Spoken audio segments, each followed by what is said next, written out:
All right, I think we're up. There we go. My Twitch just went up. Let me listen to myself on Twitch. Let me mute that desktop audio. Yeah, I sound pretty good. Um, Let me get something playing in the background and then see what that sounds like. That's going to be a little bit difficult though. For various reasons, I think. But yeah, let's see. Oh yeah, Twitch chat. I need to post those links there. We got two videos that I wanted to look at. Um, so I go live and then Cardboard Cowboy goes live. I see how it is. Uh, there was a joke there, but I don't even know what the joke is anymore. What should I put up? What should I put up? I'll go to my own stuff.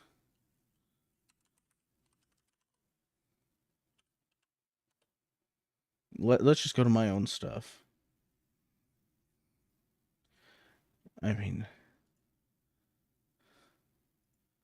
I have a 10 subscriber channel that gets no views, and that's perfectly fine because I don't do anything on it. Um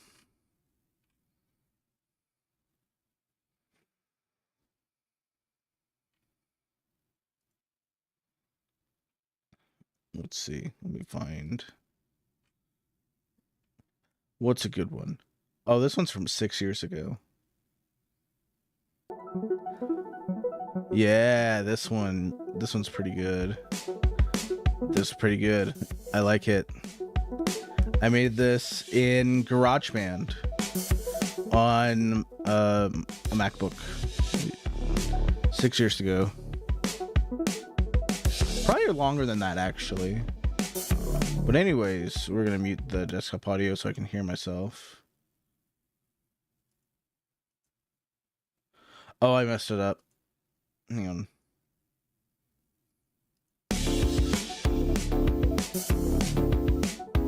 Yeah, so I gotta keep talking over this, and then I gotta do this. Talking over this, and then I gotta do this. Talking over this, and then I gotta do this. Talking over this, and then I gotta do this. Talking over this. That's fun. You can create an infinite loop in OBS. Watch this. Watch this. I'm gonna do something really dumb. Do not recommend doing this on your own channels or anything unless you're a crazy person. But let's wait just a few seconds of silence, and then I will do something weird.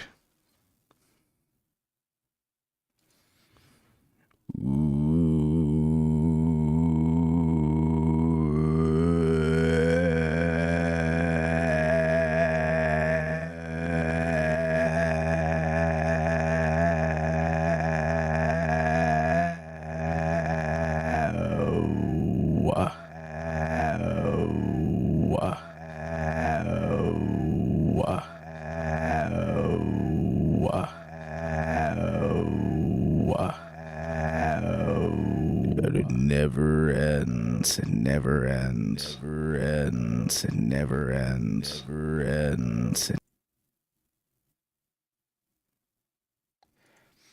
The end is never the end, is never the end, is never the end, is never the end, is never the end, is never the end, is never the end, is never the end, is never the end, is never the end, the end is never the end, is never the end, the end is never the end, is never the end, the end is never the end, is never the end, the end is never the end, is never the end, the end is never the end, is never the end, the end is never the end, is never the end, the end is never the end, is never the end. The end is never the end, is never the end. The end is never the end, is never the end. The end is never the end, is never the end. I stopped talking like a minute ago. It's like it's so much fun. It's so much fun, all the echo effects you can do. And it's actually like stuff that's implemented in other things. Anyways, we now know that my audio works. And so I had a couple videos that I saw on my feed. Also, I went to the liquor store today. I spent too much money on liquor, but it's stuff that's gonna last me for like at least till Christmas, and then I'll stock up again. I drink alcohol very slowly. Um, but what I end up doing usually is I just end up collecting whiskey bottles that I slowly go through. I saved up enough money to get, I forgot what specific limited edition art bag it was, but I was aiming for one of those. Couldn't find it at the store, so the money I saved for like the fancy bottle of art bag, I just spread it across multiple things. So at the recommendation of someone on Discord, I did go ahead and get something called Tequila Ocho. I got some sake. I got some sochu. I got some beer, and then I got my Ardbeg. I did get like a different bottling, a different edition. It's called Ardbeg Bizarrebecue, the ultimate Isle of Malt Scotch whiskey. On the back it says grilling meets distilling. Uh, their first ever barbecue inspired whiskey with the help of their bona fide god of the grill, Christian Stevenson, also known as DJ Barbecue. Mouth-watering malt cooked up by master distiller Bill Lumsden, and it's been matured in a combination of double charred oak casks. Um, Sounds like a sherry cask of some sort. I can't pronounce it. Pedro Ximenez sherry cask? That sounds interesting. Then they had their own unique barbecue casks, and then they kind of mixed them together. Ardbeg does cool stuff. Of all of the Isla scotches, they have my favorite flavor profile. Um, and so I thought I'd try it. It smells really good. I like Ardbeg. Of every distiller, I think they're the one I have bought the most of as far as Scotch distillers go.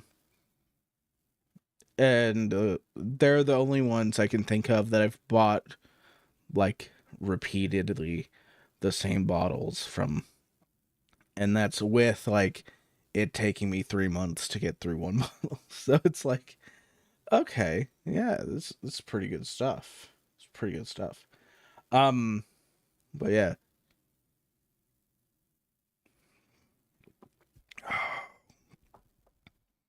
I have not had Ardbeg in a while, but it tastes really good.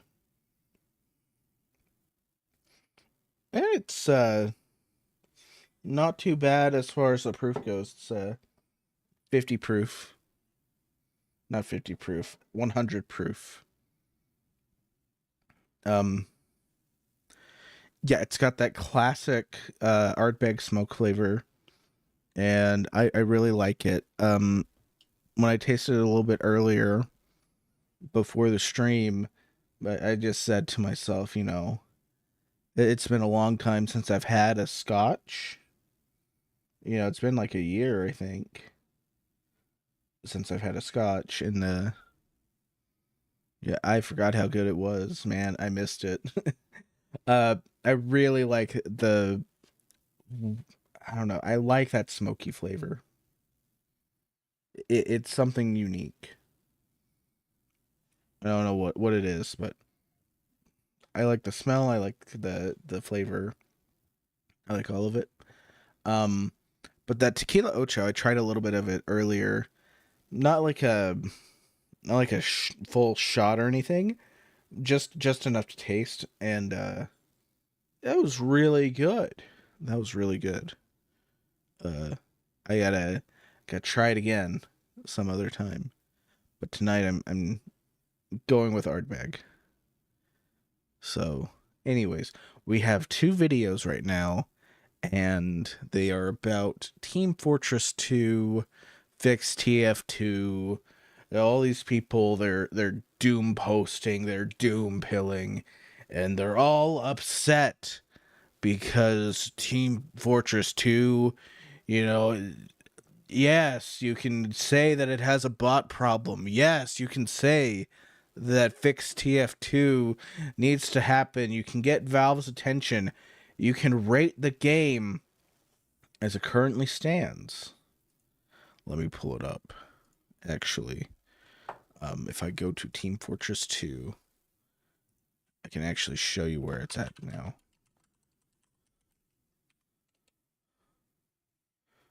Team Fortress 2 is currently overwhelmingly negative. So if I scroll down, all right, here we go. Studio mode. We're going to change the properties of window capture to Steam.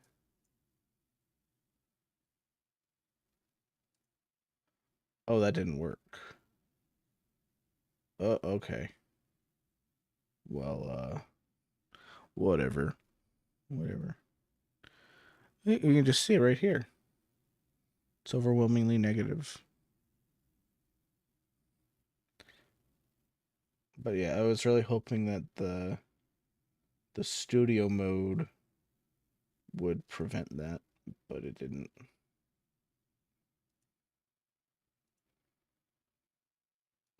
Let's go back here.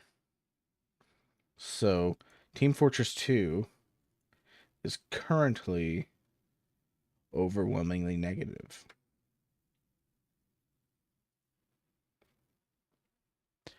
And my review is just that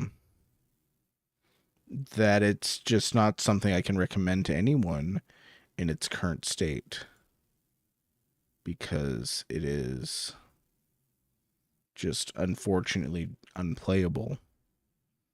If you try to go through the normal casual servers, you just get railed by bots, and it's just not a good experience. You know, popping into a game, you go in and immediately the bots are kicking you.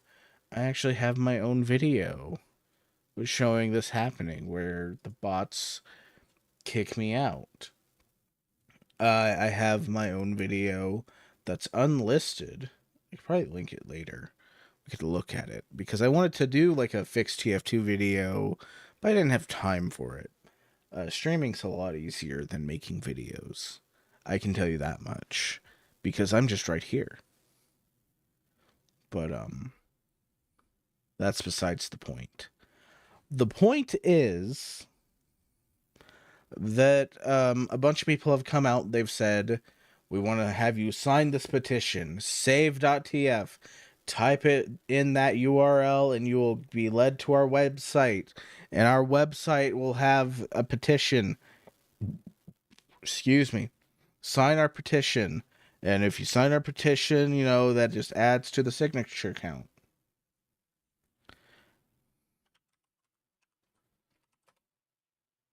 Save.tf currently has 264,585 signatures. They're currently sending one email every second. And for a while, they had like the count of emails yet to send. But it's gotten too high, I think. Or maybe it's gotten too low to really consider. Either way, they have almost 300,000 signatures as of right now. Okay, they are less than 40,000 signatures away. And people are signing it. People are downvoting Team Fortress 2 on the Steam page. They're making a big deal about it. It's a good attempt to try and bring attention from the developer of the game and say, hey, we really care about this game. We really want you to pay attention to us. We tried 2 years ago, and the last response Valve had was 2 years ago. So People are upset. There's nothing being done about these bots.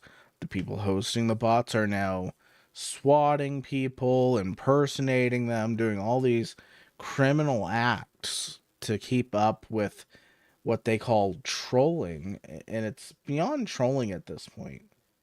So at the end of the day, it's just people are trying to bring attention to this, and they have succeeded. I'm aware of it now. I'm someone that played Team Fortress 2 back in the day, right around when it became free to play. I want to say maybe I was like a couple years late to that train. I played it around 2010, between 2008 and 2010, somewhere in there, when rural internet was still not what regular internet was outside of those areas. Um, I think at the time we had like a max download speed of 300 kilobits per second and a max upload speed of maybe 10 kilobits per second. It took forever to get things done. I remember when BioShock Infinite came out, this was still our download speed. I downloaded that game onto our computer, our family computer, at a rate of 300 kilobits per second. It was absurdly slow. So imagine trying to play a game like Team Fortress 2 off of a Wi-Fi signal when the maximum speed of your internet is 300 kilobits per second. It was a nightmare. So, I had a high ping rate, low speeds, all that stuff, and so I just gave up on it. It was back in the day, YouTube, when you had the video pause like I do now, it would load. I remember watching a lot of videos. What I would do, we had a laptop that was just sort of spread around the house. And so I ended up with the laptop for some reason. It primarily became mine because I was just tinkering with it. And so what I'd do is I'd set up the laptop so I could do stuff on it. And I would have all of these videos opened, just tab after tab after tab of videos, wide open throughout the day while I was at school. And then when I'd come home, I would have hours of YouTube content that I could actually watch because all of the videos had downloaded by that point. It was really funny. It's really funny to me now. Especially like thinking about it from the perspective of someone that maybe never had that experience. Think about someone who's like a frickin' iPad kid. All right, they've never dealt with anything less than high-speed internet. They've never dealt with anything less than a megabit per second. Probably never dealt with anything less than 20 megabits per second, if I'm talking seriously. And yeah, maybe they've had moments where the internet is completely out, or there's some hiccup, but that wasn't their normal for any extended period of time. That was our normal, back in the day where I lived. It was just wild. Okay, just thinking about it now, thinking about things that I would do that piss people off. Like, I would be the person people were trying to show videos in class. I would set it to 144p on YouTube, and people hated me for it because I got the video working, but it was pixelated. It's on a bigger screen. It's like, why are you doing this to us? This hurts our eyes. But that was just because that was my normal. I always watch things at 144p. That was normal. The videos I downloaded were usually 360. That was at the time when like 480 was like that was when 480 was like a big deal. 480p video was like insanely big, and it was very hard to like watch a 480p video. So I would have like one video maybe in my list that I tried to have downloaded 480, but it was never reliable. Like that, if I did that, it would be the one video that didn't load while I was away. It's very funny thinking about it now. And then by the time HD came out, by the time 720 was really common on YouTube, by the time all that stuff was happening, we did have internet that was good enough to just run. But it was still pretty bad. Our maximum download went from 300 kilobytes per second or kilobits per second to 30 megabits, and that's pretty good. It's pretty good. But if you look at my channel, I have a bunch of old streams. My Life is Strange streams. It was still when we didn't have good internet. So the internet we have now is good enough to run a live stream. The internet I had when I did the Life is Strange streams, those videos were done with an upload speed maximum, meaning no one else is doing anything, and I am doing everything I can to keep the stream stable. Maximum of 1.7 up, 1.7 megabits. Maximum.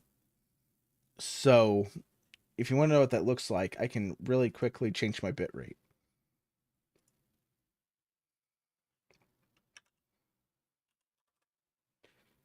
You know, this is like 1.7 up.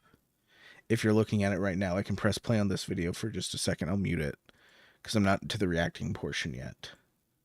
Okay, just look at that. Just look at that. Oh my gosh. Do you see how bad it is? Like it's pretty bad. Actually, let me just make sure, you know, like you understand. I don't know how it looks. It doesn't look bad actually. This is nowhere close to what it would have been. Maybe it is. Maybe it's closer than I realize. I don't think it is. I think Twitch is just demanding permanent high bit rate. I don't think I can really show it off through Twitch because Twitch just does stuff differently than YouTube. But I bet if I went to YouTube,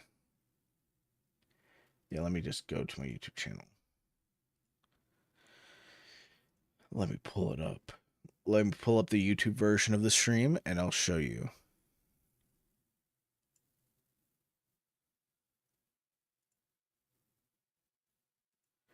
Because it's probably pretty bad.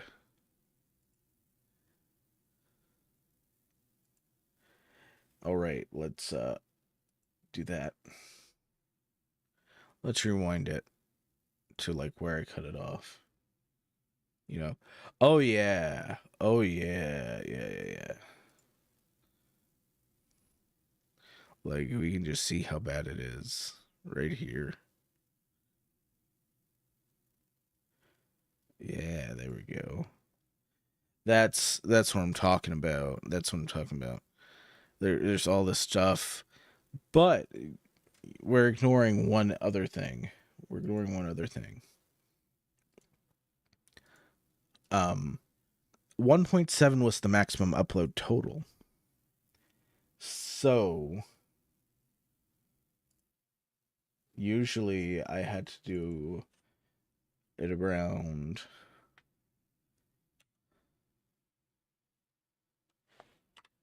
what was it that I usually did? I think I usually did 1300. And then we apply that and press OK. And we go back to this one and just show it off. For just a little bit, and I can go back to the YouTube video and rewind it. So this is still video 1. If we go to the YouTube video, where we left off. Let's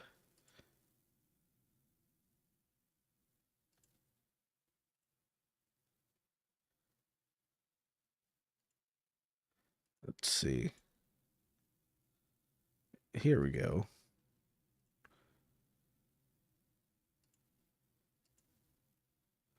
Yeah, you can see all that crust. See all that crust on that video. Oh, no, you can't, because it's dark. But yeah, look at this. Look at all this crust. Look at all of that crust, man. Like, everything's blurry. There's no good frame rate. It's bad, man. It's bad. So yeah, that was just the kind of stuff we dealt with. Uh, I had fun, regardless. And so if we go back to this video, we'll start it soon. Um, you know, I want to say just outright, you know, I went on a tangent about like my old internet experiences, sure, but that was related to just the fact that I had really bad internet. Let me bring this back up to what it should be. And because I had really bad internet, it was just the way things were. Just the way things were. And I dealt with it the best I could. But I just could not play multiplayer games for the longest time. And by the time Team Fortress 2 would have appealed to me, I had kind of lost interest. And then people brought up that it was still alive and well. I'd heard of the bot problem occasionally here and there, but people said it was still alive and well and still had a thriving community. I considered getting it. It may have been free, but it's still like do I want to play it? Do I not want to play it sort of situation. But after I heard about this stuff, I did actually pick up the game. First time in 13 years, I had fun, but the bot problem is just too big to ignore, in my opinion. So we're going to watch what this person has to say about FixTF2. I think FixTF2 has been successful. I don't know if it'll be able to reach Valve. I don't know if it'll get to the full goal that we want. But there's a lot of stuff I could say, like, hey, does FixTF2 mean we're going to add in kernel level anti-cheat? Because that's a whole can of worms that I don't want opened with a Valve game. There's all these other little things to consider. So the main thing is there's a bot problem. People running the bots are doing crimes, and they're ruining the fun for everyone else because you can't really play through a full game without dealing with the bot problem. It's a whole mess. And I think FixTF2 has been successful because now people that maybe hadn't even touched TF2 in years are aware of just how bad it is. Now, people who have all of these interests in just the gaming landscape as a whole, everyone is aware of the issue, and now a lot of people are going to be very interested in how Valve reacts to this whole petition, to this whole campaign. So these people say it's not enough. What do they have to say? Let's find out.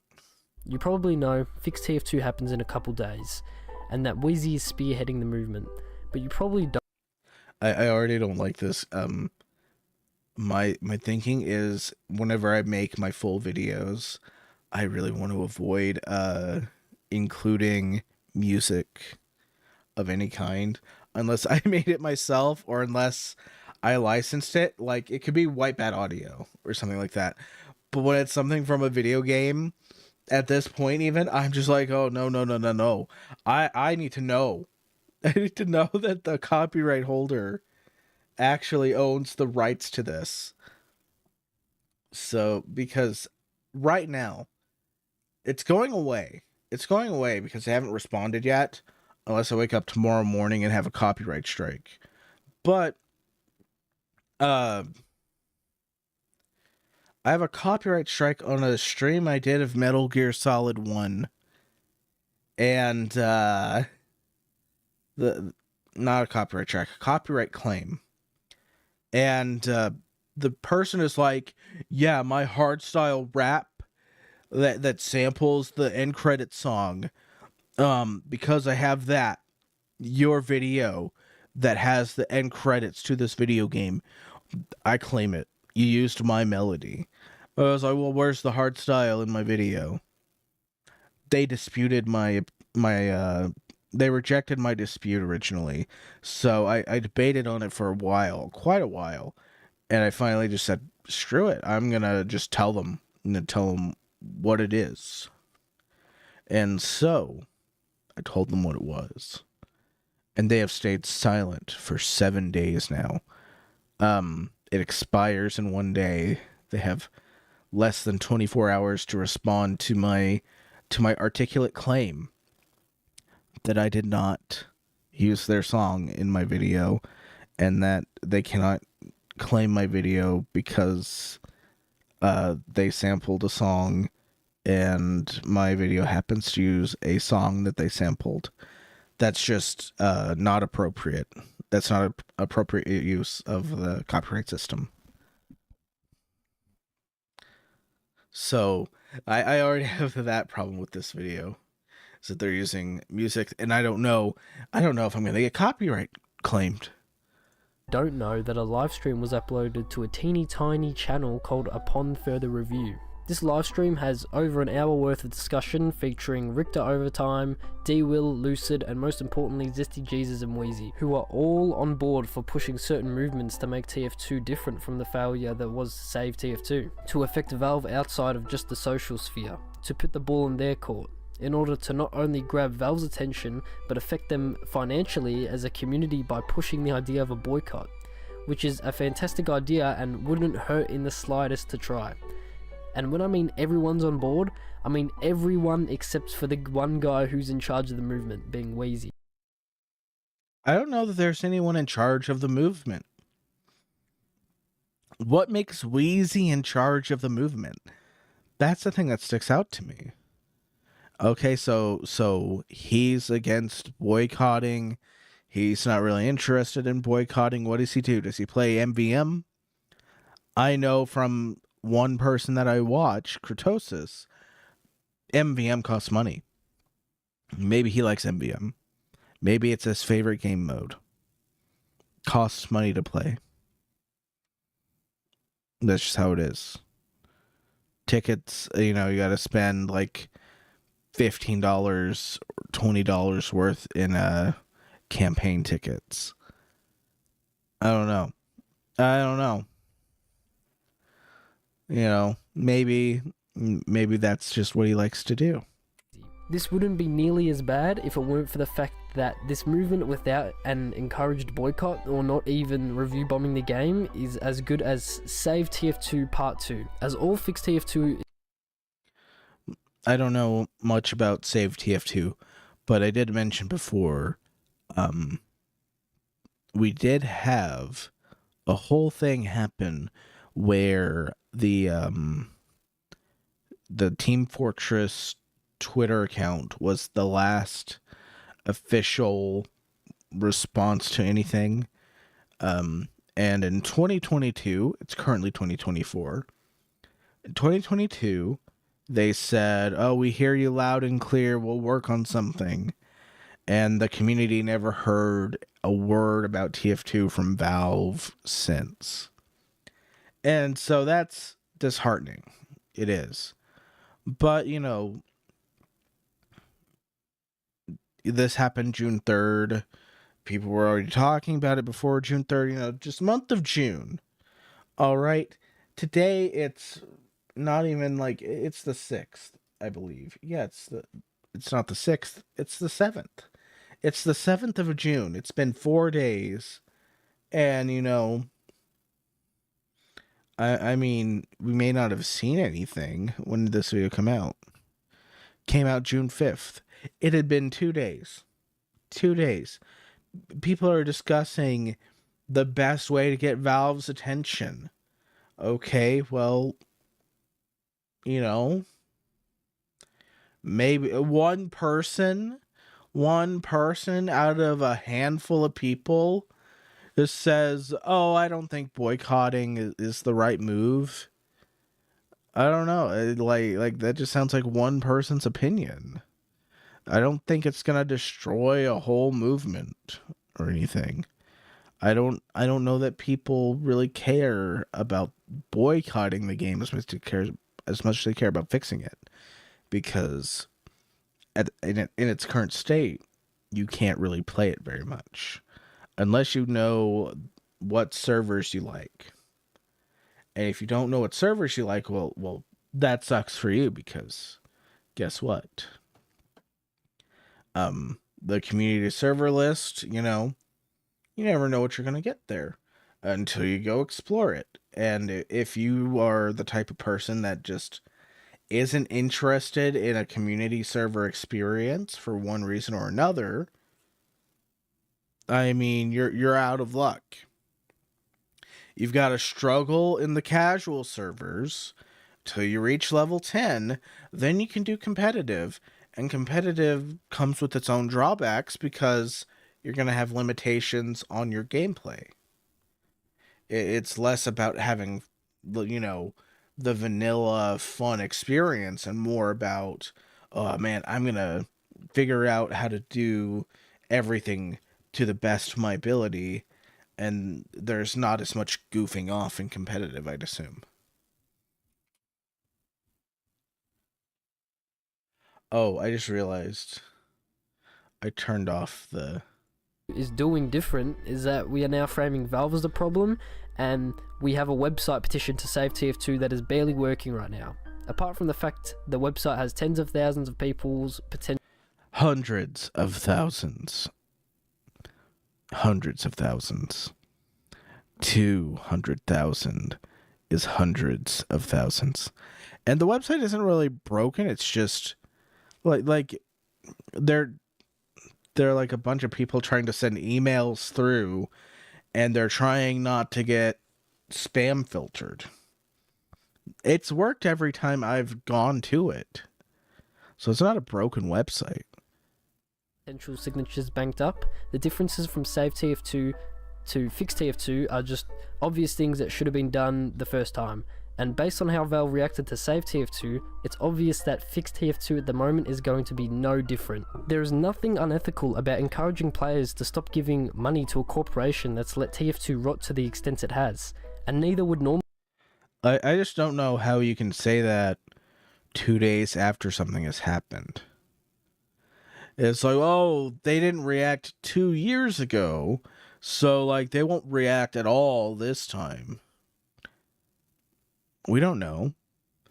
Yeah, you can doom post over here and be like, yeah, they won't react, and if they don't react, oh sure, you're right. But like, you called it way too early. You called it way too early, It's like, the whole point is there's a chance something happens. And if you're already over here like, oh no, it's not going to work, there is no chance. Unless we do it this way, my way. It's just not going to work. It's not going to work because you're already saying it's not going to work. You're going to create a self-fulfilling prophecy by spreading this kind of attitude. Normalizing a boycott hinder players' enjoyment of the game.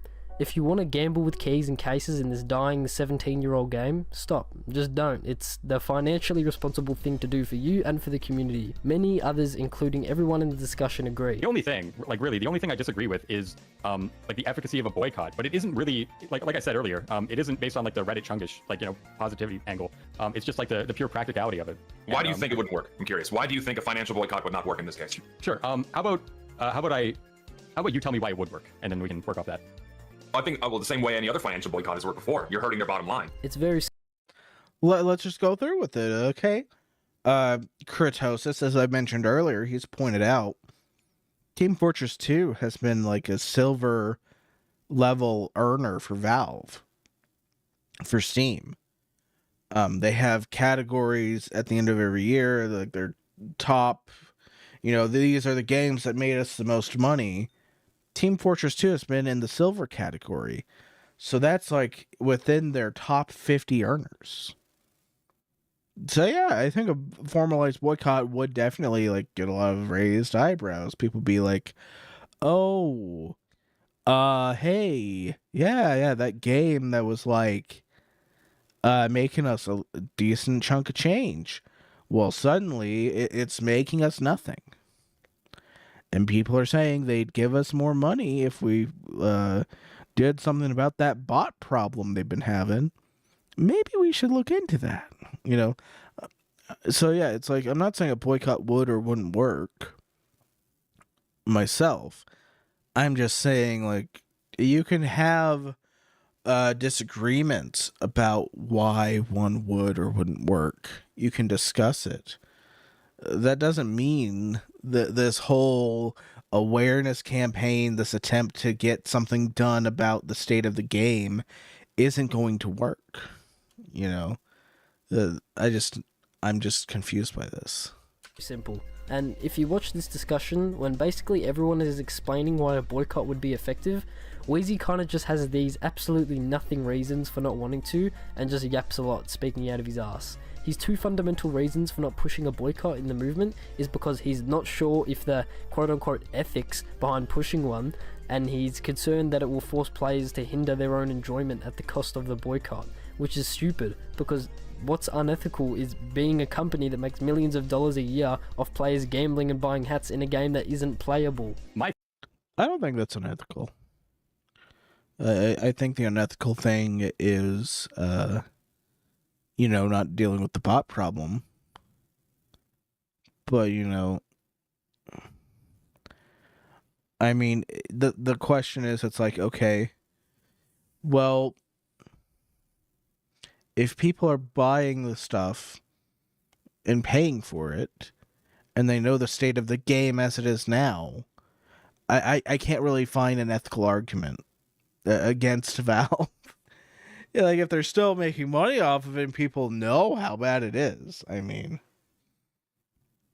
what are they supposed to do? What are they supposed to do? But on the other hand, there's a lot of different game modes in TF2. There's community servers. There's all these other options. So, I think maybe what this guy is going to be trying to say is like, well, we can't really push people that really like the game, always spend money on it. We're not going to be able to push them to stop buying loot boxes. We're not going to be able to push them to stop playing NVM. We're not going to be able to make them boycott the game. And if they get so frustrated with the boycott that they leave forever, these players could be the whales. There's so many arguments you could have against the boycott. And there's also so many arguments you could have for. Neither of them are necessarily right or wrong, because, you can make predictions all you want. At the end of the day, the outcome is unknown until it happens. I think is, in order for people widespread, if you have an audience, to consider an idea worth pursuing, there actually needs to be an idea there. It can't just be, well, it'll all work if we band together. No, there has to be like something there that's tangible, that can produce results. Like there has to be a line of logic, like if X then Y. And so I want to know why. I hate this. I despise this. Why is he sped up? All right, let's slow it down. I think he's been sped up quite a bit. Let's slow it down. I'm going to play it back at... Why do you think a financial boycott, in service of solving the bot crisis, why do you think that would work? That's not really the point. The point is that a social movement isn't enough. It doesn't matter if a boycott will work. Because he's not talking slow is the issue. And you're trying to pull up his point. Well, I want to hear it as he said it. Why are you speeding his voice up? You know, it's not like he's had some long-winded thing like me talking for 20 minutes before he even talked about your video. You know, I'd understand you speeding me up because I talk slow, and there's all these other reasons you would, but he's not even talking slow. You know, he's not even the kind of person I would slow down. And if he brought up a point, you know, I would just leave it as is, especially if you're using that short of a clip. The point, You know, how long was the clip? in a game that isn't playable. My thing All right. So we'll play it back. It was 0.75 speed. is, in order for people widespread, if you have an audience to consider an idea worth pursuing, there actually needs to be an idea there. It can't just be, well, it'll all work if we band together. No, there has to be like something there that's tangible that can produce results. Like there has to be a line of logic, like if X then Y. And so I want to know, why do you think a financial boycott, in service of solving the bot crisis, why do you think that would work? That's not. It's like exactly 20 seconds. It's not that long. Speeding it up just doesn't make any sense to me. Like, maybe it's a little bit more. No, it's exactly 25 seconds or something like that. So it's 20 seconds in your video, and you sped it up by like halftime or something. I don't know how fast you sped it up, but if you just let it run the full length, it wouldn't really impact anything with your video. You're trying to be informative. I don't know. If you're trying to be informative, I feel like there's a difference with how you should be handling the clips that you use, your citations. If you're citing someone and you're altering the way the audio sounds, you're speeding it up and everything, I don't know. I think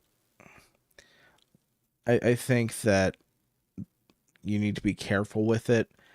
Unless you're making one of those videos where you're like mocking someone, like, I don't know.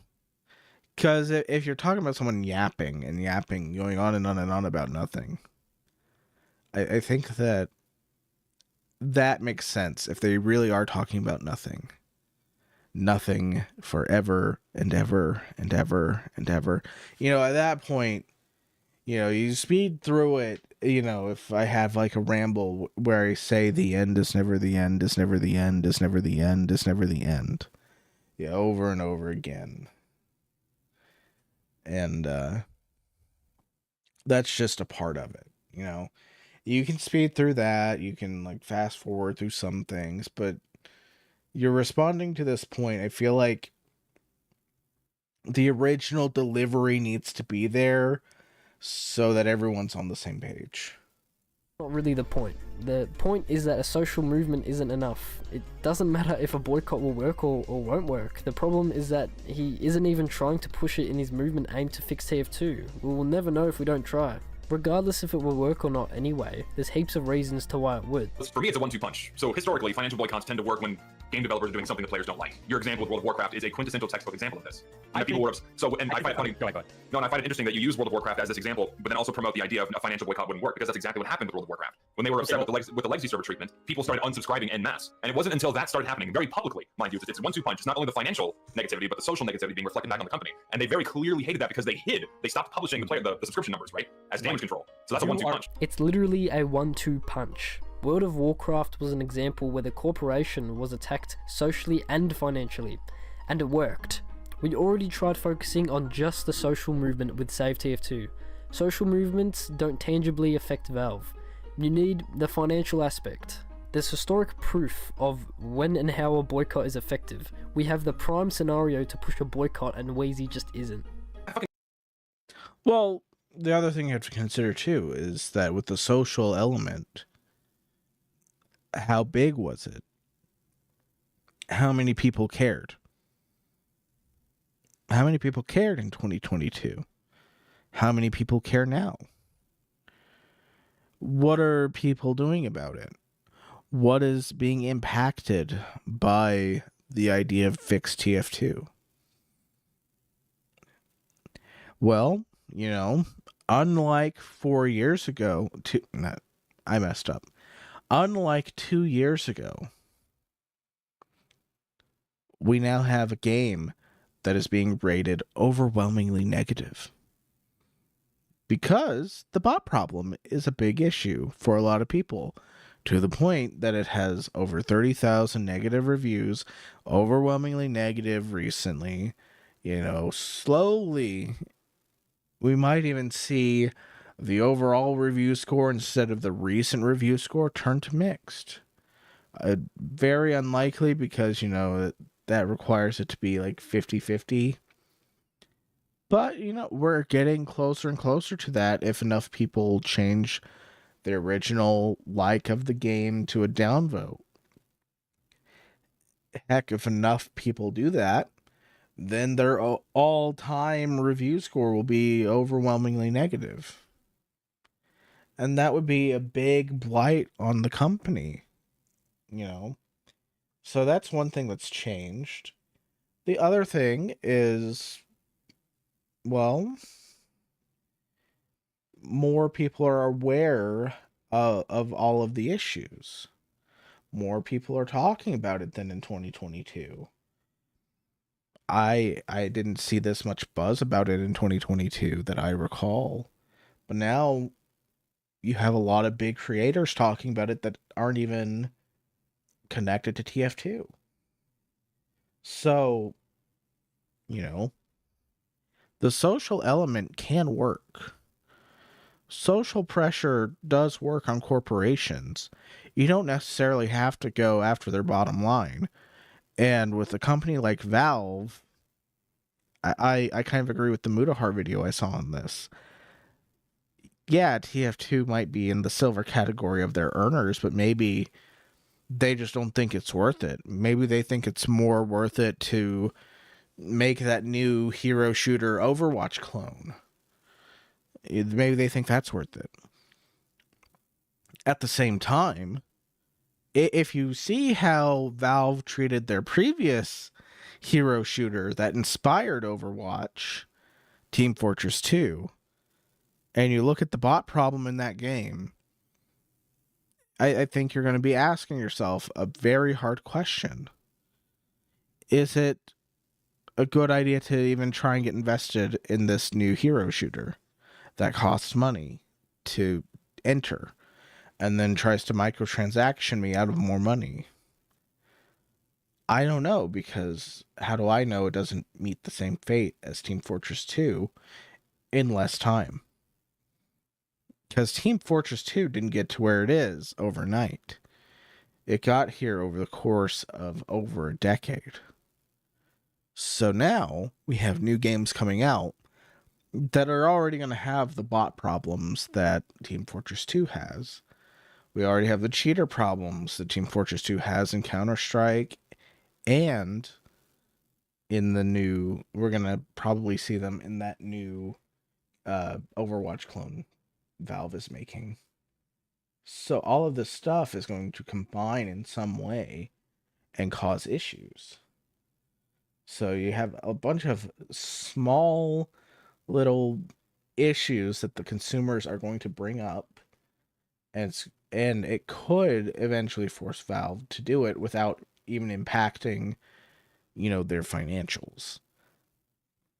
Impacting the financials would add more pressure. The question is, well, how do you really guarantee a boycott? Okay, we're talking about trying to get thousands of people on board with a temporary boycott. And I mentioned before, we're going to have whales. Whales are going to be into the game. They're going to be buying the cosmetics. They're going to be buying NVM tickets. They're going to be paying for things within the game constantly. And the only kind of boycott I could see is if absolutely no one played TF2 at all for a week. Something like that. But at that point, it would be kind of a big deal. It's like a big question. Like, okay, no one plays TF2 for a week. What happens then? Does Valve react? Does Valve not react? As it currently stands, if you're someone that knows of servers in the community that you enjoy, you can at least go to those community servers. You can at least have a good time in those community servers. Maybe if you don't have very many friends that play Team Fortress 2, maybe if you're all on your own, maybe if you're brand new to the game, you're going to have more issues. And I think Team Fortress 2's biggest issue is going to be going forward, retaining players, retaining new players. And I don't know that anyone at Valve is going to care, but, we're bringing this to their attention. So maybe someone's listening. And that's really all this is about hoping that someone listens, because, it's the same thing as making an appeal to your government. Do the politicians really care about you? Does anyone in authority really care about the average person? No. But you put enough social pressure on them, you put enough financial pressure on them, and they will start to care. And it doesn't necessarily have to be both. And it could be just at varying levels. Different companies are going to have different levels of tolerance for that stuff, It's all variable. It's all a jumbled mess. None of it's really mathematically quantifiable. This is all just predictive stuff that we are coming up with and trying to figure out. I fucking care about this. I love this game and I want it to thrive. I want some tangible change to happen. And every angle needs to be taken in order for that to happen. And the most tangible thing to Valve is the money, because they act for the money. I would like to think that I really would love to think They're a that you're corporation. right. Yeah, and apparently they don't give a shit because they're losing how much fucking money from the bot crisis over the past 4 years, and they've still done nothing. Well, here's the other thing, right? If they care that much, there should be some change, right? But here's the other thing, right? They also keep TF2 propped up because it props up their other microeconomies. They do the bare minimum to keep TF2 going because it acts as a pillar for the CS2 and Dota markets as well. I agree with that. Yes, that's true. And that's also another reason why they wouldn't just shut the game off, right? But they understand, and that's the thing, right? They don't care that much about the money that TF2 is earning. They care more about preserving and keeping stable the CS2 and Dota markets. If we show instability in the TF2 market, that would also send some waves through CS2 and Dota. It's like, oh shit, we don't want to rock the boat too hard on these babies earning us billions of dollars a year. Let's attend to TF2 for a bit to quell their concerns and restabilize that. Valve makes changes based on money. See, I don't know how that works. Are you saying that, like, items you earn in TF2, you can earn items for the other games in TF2? Is that what's going on? I don't know. And then the other part, too, is Zesty Jesus found all these bots that aren't even playing the game, that aren't even cheating, that aren't even causing a crisis. So is it possible that even with no players online, Team Fortress 2, Counter-Strike, and Dota, all of these games, with all of the bots that might be hidden within them, create like a unified system that can never really end, and it constantly profits Valve just a little bit every time, like, an item is transferred or traded or sold or whatever. It just goes in a loop around all these bots forever and ever and ever. There's so many ways this could happen. I'm not the brightest bulb in the box.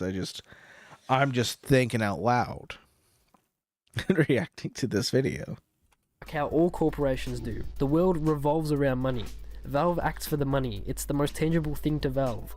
Zesty tells Wheezy this, and Wheezy basically just goes, they are losing money from the bot crisis. Bro, the game still makes millions of dollars. Everyone knows this. We have established this. Zesty then makes an interesting point that CS2 and Dota markets would also negatively be affected if TF2's was as well.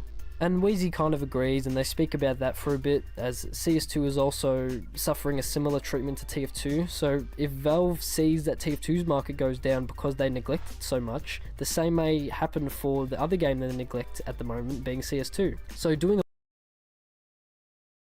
That's so bizarre to me that they'd be neglecting Counter-Strike 2. Because Counter-Strike 2 is new. So I don't know. That just seems weird that they'd be neglecting that. That's all I really have to say. That just seems baffling to me. I mean, I guess, they replaced everyone's copy of CS:GO with Counter-Strike 2. They pulled a freaking Overwatch on us. Because, man, I miss Overwatch 1. I will say that. I miss Overwatch 1. Overwatch 1 was great. I haven't tried Overwatch 2 yet, but it just doesn't look like the same game. It really doesn't. And I just feel like they got rid of the stuff that would have kept me engaged. I want to try and get into Apex Legends, actually. Maybe that's what we'll do next. After these 2 videos, we'll do Apex Legends. Drunk Apex Legends. Solo mode. Because I'm not a horrible monster. A boycott could normalize this for Valve games. Who knows, it could inspire CS2 players to do it too. It's pretty much a low risk with a potentially high reward. I don't fucking know what Wheezy's afraid of. TF2 has nothing to lose. I bet you that Fix TF2 will fail, and next time there's a big Fix TF2/Save TF2 movement, everyone including Wheezy will say, oh, I think we should boycott this time.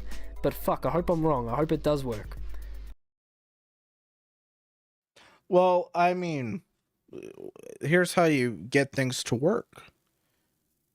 The first thing you do is you say, I don't know if this will work, but I'm pretty dang sure it will if we get enough attention on it.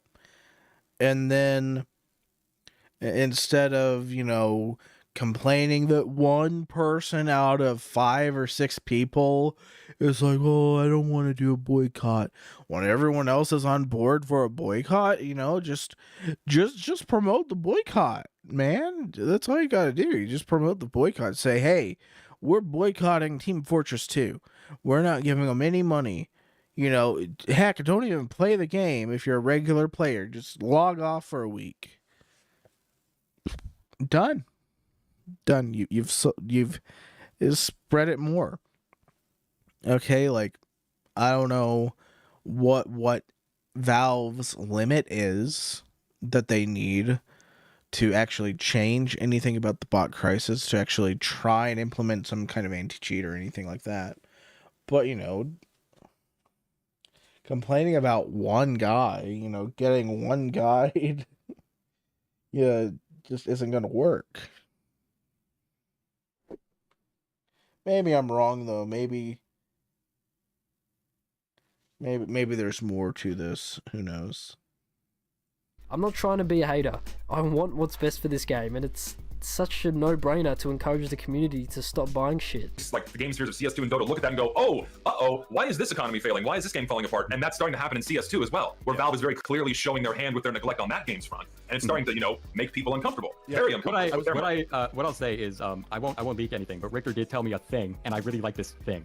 And I hope you know what I'm talking about, but I'll leave it there. Thing is too vague. I have no idea what you're talking about. Okay, I'll tell you off stream. But I thought it was. I don't care. What was it? No, I don't want to steal your guys' thunder, so we're keeping it a secret. All right. But I like it, is what I'm saying. While Zesty is giving golden points to push a boycott, Wheezy just goes off topic and starts talking about this quote-unquote thing. He does this a lot in the discussion, where he gets put into a corner and he will just say anything to change the subject or a new question or something, and everyone's just kind of like, what the fuck are you talking about? Just say it, bro. What's the thing? And good for him that he did, because Zesty was tearing into him with facts and logic, and I don't think he could handle it. In a nutshell, Valve is treating TF2 like it's dog shit. So why do we pay for dog shit?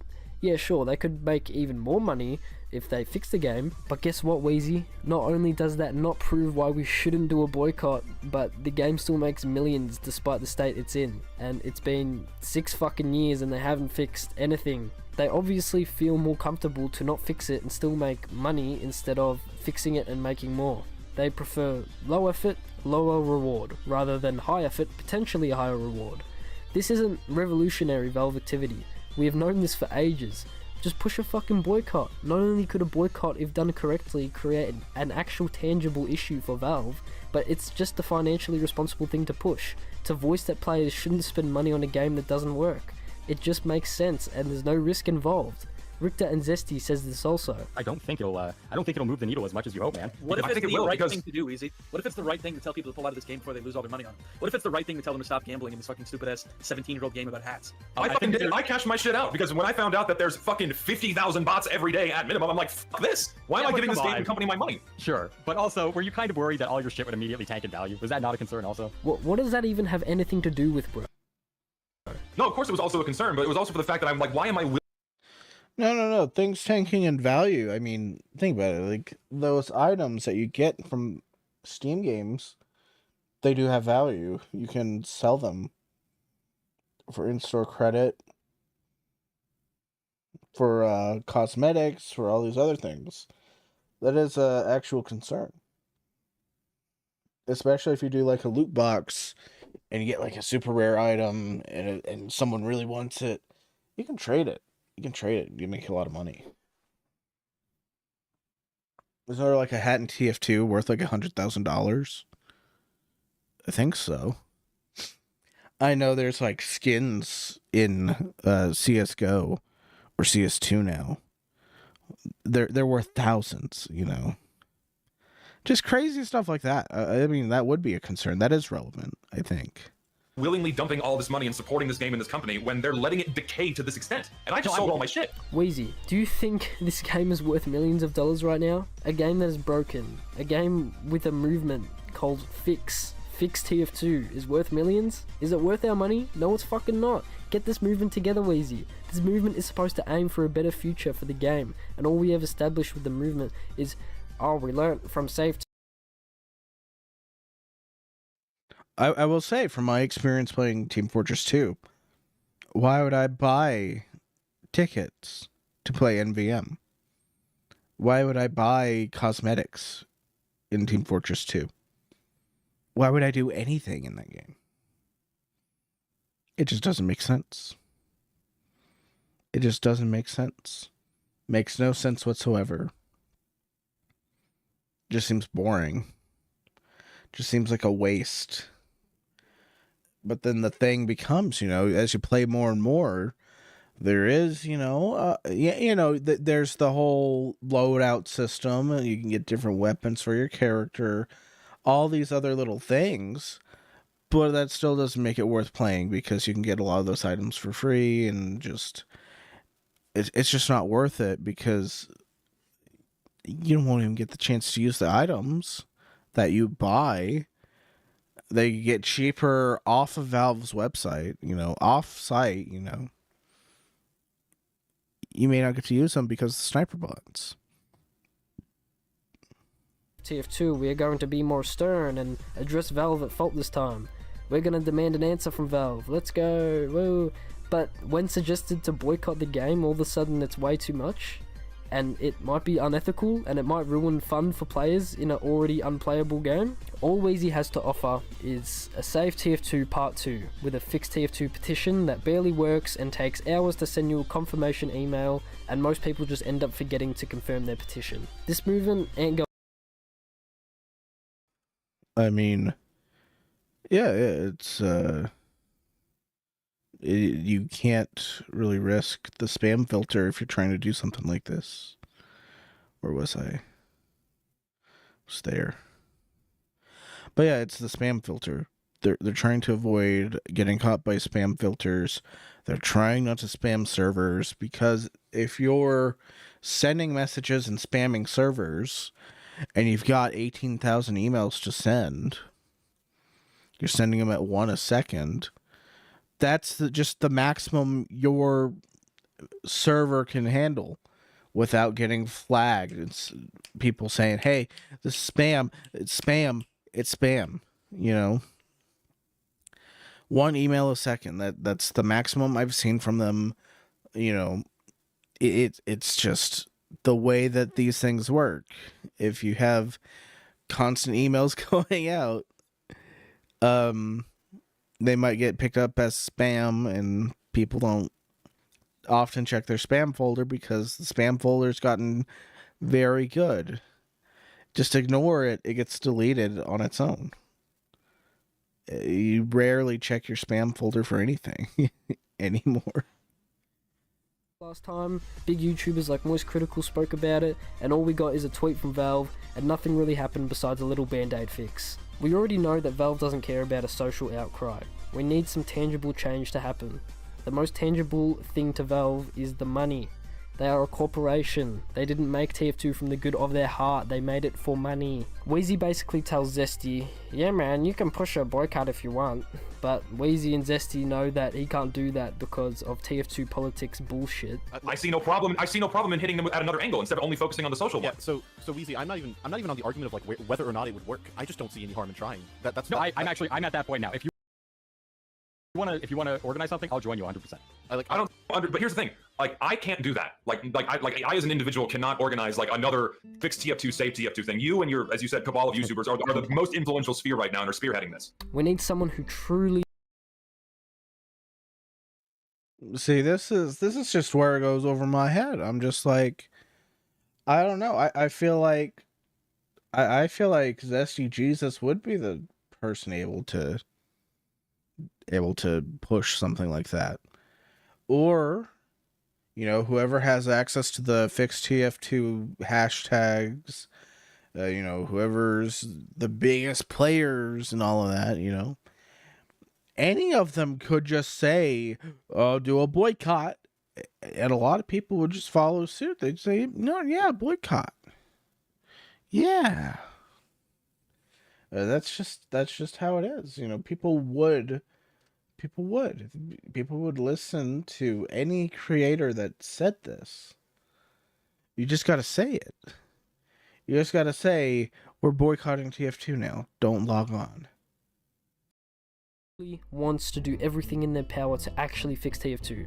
Nothing against Wheezy, he's an alright guy, he likes the game, but I think someone like Zesty Jesus would be far more capable of running a better movement. The problem being that people give a fuck about TF2 politics for some reason. Zesty made a transphobic comment to a stream sniper hacker on TF2 once, and a racist reference joke or something. Literally nothing writing home about in my opinion. A lot of people think he's a villain, the Hitler of TF2 if you will.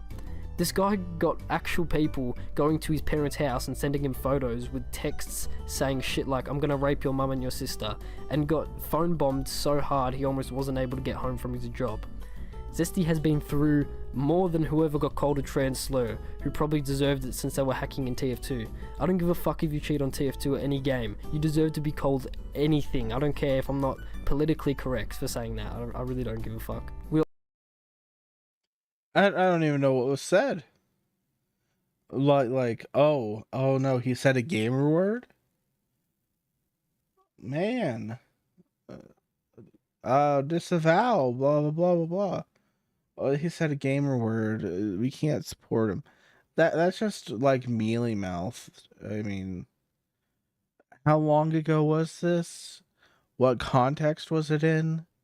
That's just lame. That's just lame.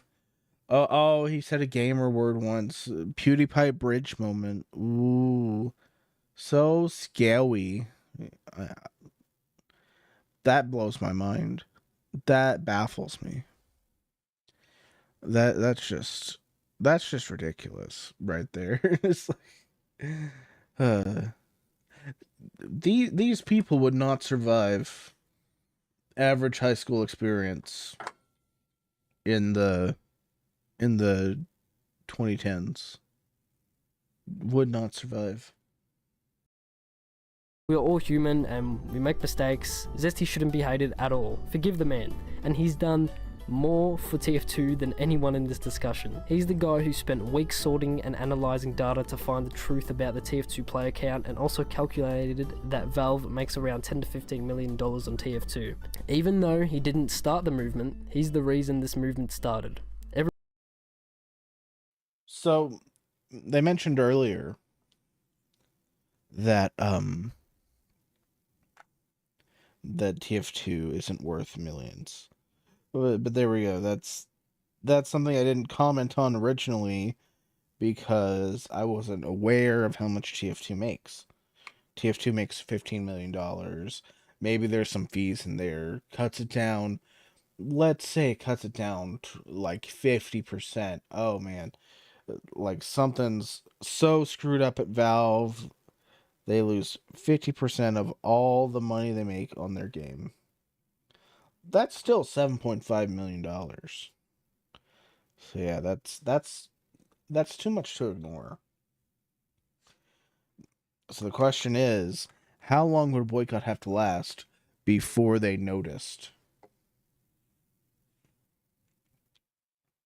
And how much of that is being made by the bots? That's the other question I'd have. Everyone started to panic for the game thanks to Zesty Jesus. He also drastically improved the quality control for workshop cosmetics and single-handedly prevented Prop Hunt from being added into TF2. This guy's a one-man army, and it's so fucking stupid that I honestly don't know what Prop Hunt in TF2 would look like. I don't even know if it would be a bad thing, necessarily. It seems like it could be fun. But I'd say you have to have a good core game mode first. How is a prop hunt mode going to work if you have sniper bots that can just know where you are? You just go, oh, I know you're a player. I know exactly where you are. You're that tree. You're that dispenser. You're actually that bush. No prop hunt's gonna work unless you have a good core. people think this guy is the villain because he made a trans comment once and a racist comment that was referencing a show or some shit. Put your TF2 politics aside, for fuck's sake, let's just care about the game. Anyway, they come back to the boycott debate. I bet he quoted South Park. Big quoted South Park. That's like the first thing that comes to mind. He quoted South Park once. Horrible person. Horrible person. Can't believe you watched South Park in 2024. Don't you know? They offended me once. And Wheezy They insulted my opinion once. just says like, oh man, you're not looking at the bigger picture, man, and keeps making the point that, oh, but TF2 could be making more if they fixed it, and keeps making analogies with levers, and that pulling a boycott would pull the same levers that were pulled for the last 4 years of the game. I listened to it over and over, and it made no sense. I think it can make sense what he says, but he's just so unclear with conveying his points, and it's still such a nothing reason, and to me doesn't add any reason to why we shouldn't at least try. He's kind of just speaking out of his ass, which he does a lot in this hour conversation. If Wheezy doesn't want to try it because he doesn't know if it's going to work, with that mentality, the movement isn't going nowhere. If it will work or not doesn't matter. We must try. Zesty replies with this, and it just has Wheezy absolutely stumped and fumbling over his own words. It'll work more now if you take the angle of not only focusing on TF2 like you mentioned earlier, but focusing on Valve as a whole and how they're neglecting their other titles, and this is going to be the future for their other games as well. This is already happening with CS2. If you bring in these other spheres and highlight the neglect that these other games are facing, it's going to be that much more impactful. And that includes the financial aspect of TF2 because it has repercussions on the other markets. Sure, I think that's a better point. That deserves more thought, I think. Fuck, I had more to say. This stream in a nutshell is everyone trying to simplify to Wheezy why a boycott's a good idea and why it wouldn't risk Valve shutting down TF2 and it wouldn't be unethical and it's not going to hinder anyone's enjoyment, and that TF2's profits being millions of dollars are not just a drop in the bucket. And also Wheezy just kind of being unknowledgeable as shit. Of the argument of TF2 is such a small drop in the bucket that even if you boycott it, it doesn't really make much of a difference. See, I find that logic laughable because Valve is a multi-billion-dollar corporation. Why would they willingly take on a $10 million a year deficit by suddenly turning off massively TF2? overstate just how like ridiculously profitable Valve is. Like, who knows what their fucking overhead is? Do you know how many servers they have to run? You know how like if they were an infinite money company, they would be valued as an infinite money company. Like, Sure, of course okay. they have. See, that's why I'm curious about like how the bots impact the financials, because if the average player, I don't know what the average player count is that isn't bots, but if the average player doesn't buy anything because it's a bad game right now, Valve isn't making money off of him. That person's a freeloader. That person is costing them money while they play the game. However, the bots, because of how they work, They're constantly moving things around. They're constantly generating some form of revenue, probably. And I really wonder how much that revenue would be. Shit that they have to run. Nobody knows the, and obviously they have to pay for the healthcare and insurance for all their fucking like 300 employees and shit. I imagine that it actually costs more to maintain Valve than anybody is giving it credit for. That Like, might I don't be think they're as true. profitable Okay. as people are thinking it is. If I'm misunderstanding, let me know, correct me, and we'll go from there. Is that you believe that if you provide financial repercussions tied to Valve's inaction, then that will incentivize them to stop their inaction? Am I So not just financial, but something tangible, something that they can actually feel and experience. Financial being the primary one that most people's minds go to. And this is my point about it being a 1-2 punch, right? Sure, $10 million, and by the way, that is a roughly accurate estimate. I saw people in the chat getting upset with that. This is a figure that I calculated not only knowing the percent key cut that workshoppers make, but also the revenue they earn within the first month of an update being launched. So actually 10 million is a conservative estimate, based off of, and of course it varies a little bit based on update popularity and how many cases are open, but TF2 earns Valve about, anywhere between $5 to $15 million a year is a range. So 10's in the middle of that. So even though it's only $10 million, relatively compared to like say CS2, which earns them about $5 billion a year, Steam, which earns them about $7 billion a year, obviously it's like 2 orders of magnitude less. But that is still a deficit that would be incurred if people stop spending money on the game. And suddenly creating this vacuum of $10 million, oh shit, that's money they don't have anymore. That's suddenly not going to be replaced by something. It's going to hurt their bottom line because they rely on that 10 million as part of their budgeting. So that's one aspect of this. And then you have the other aspect, the social aspect of this, where if you have the biggest figures in the TF2 sphere, all the YouTubers, this big social outcry of we are no longer spending money on your game. That is the biggest kick to the dick in terms of their public image. Where the people who have built entire careers on playing their game, spending money on their game, suddenly saying we're not doing this anymore, oh fuck, that's going to reflect incredibly negatively on them, and it's just going to have this constant feedback loop of, oh hey shit, these big guys who spend money on the game all the time and play it are fed up, I should stop doing this too, because what's the point? And then it's just this big 1-2 punch of like, boom, fuck you socially, fuck you financially, and this becomes tangible in their court. The ball becomes in their court, right? And there's also and one more point. Let me finish one more point. And then one more point to this would be why downvoting, like, review bombing the game works, because if you're just crying about it on social media, this is something Valve can completely ignore. But when you put the ball in their court, by taking it to their platform, and making not only look bad on their platform, but a game on their platform look bad, that reflects incredibly negatively on them. And they don't want that. That's why a financial boycott would work. Because remember, like all the fucking big dogs, all the whales, they're using third-party sites. Valve doesn't get any cut of that. And then on the contrary, like fucking Oh, my friends. Oh, if only you knew how many keys these motherfuckers buy every time there's a new update. I personally know several traders that probably open 6,000 to 7,000 cases every time a new update comes out. And they're buying them off the Steam market? They're buying them direct. Well, of course, they have to come from Valve first before they become tradable. Oh, that's... Oh, okay, I see what you mean. Sure. Yeah. Yeah. Like, what... Even Richter is able to explain how it would be done. Richter makes Gmod ARG analysis videos. Even someone who's not focused on the TF2 community has better input and ideas than Wheezy. It's not just like a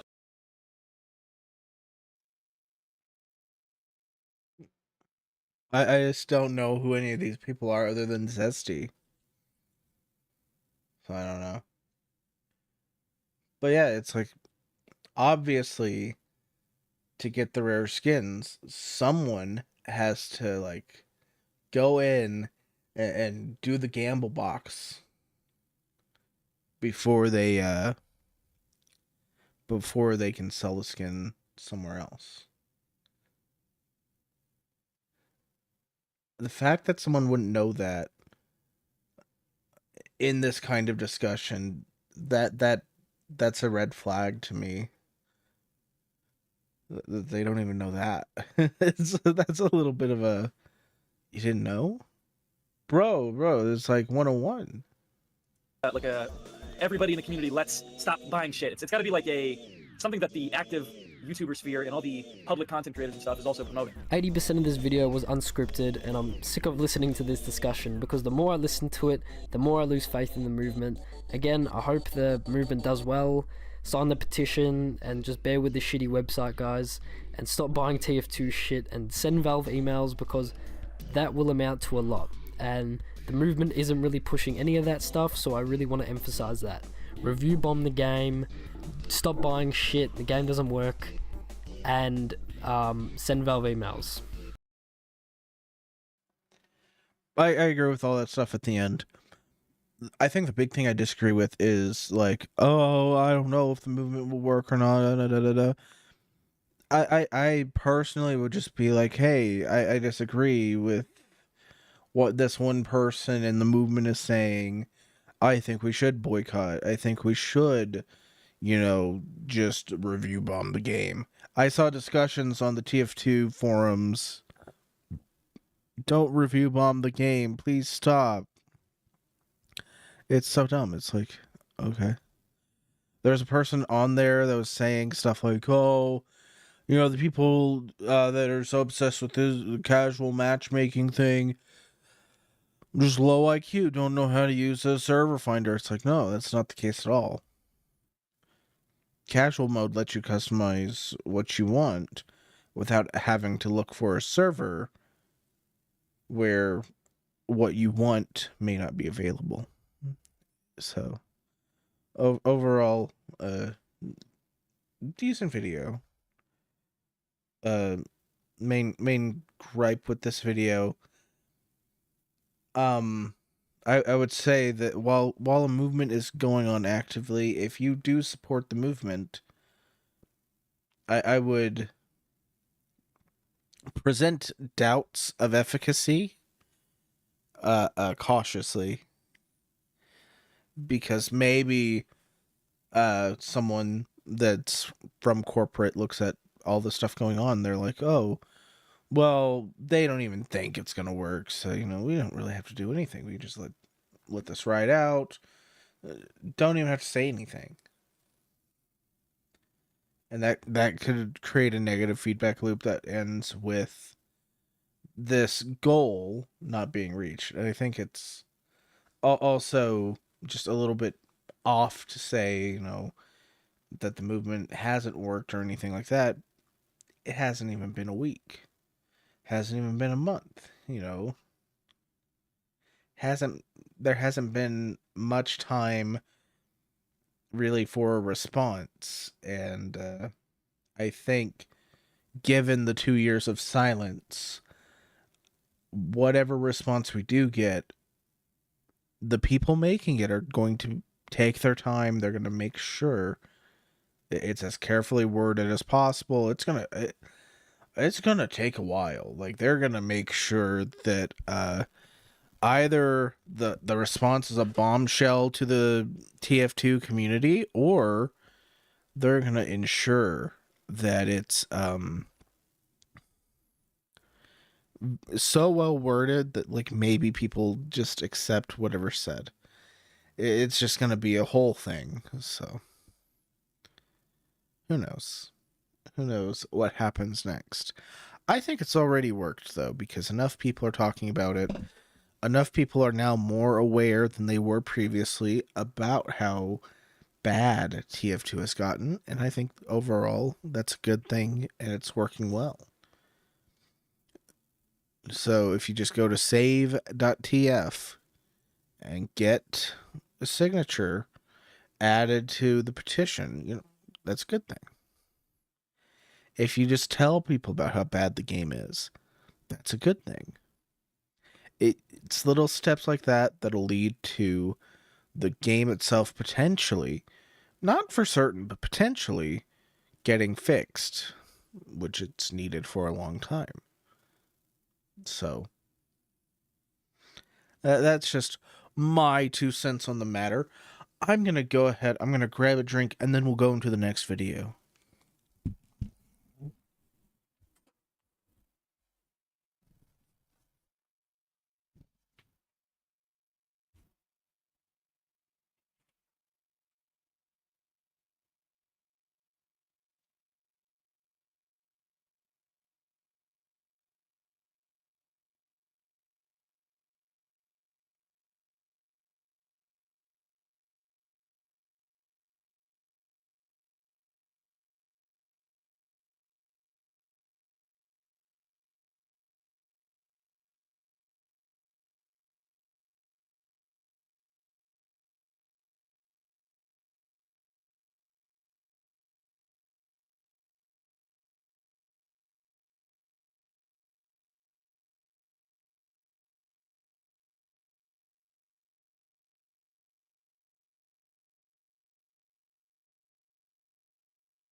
I got my drinks. I got my drinks. Got the best version of Dr. Pepper. Here recently, Dr. Pepper has reached the number 2 spot out of like the top 3 most popular beverages in the United States.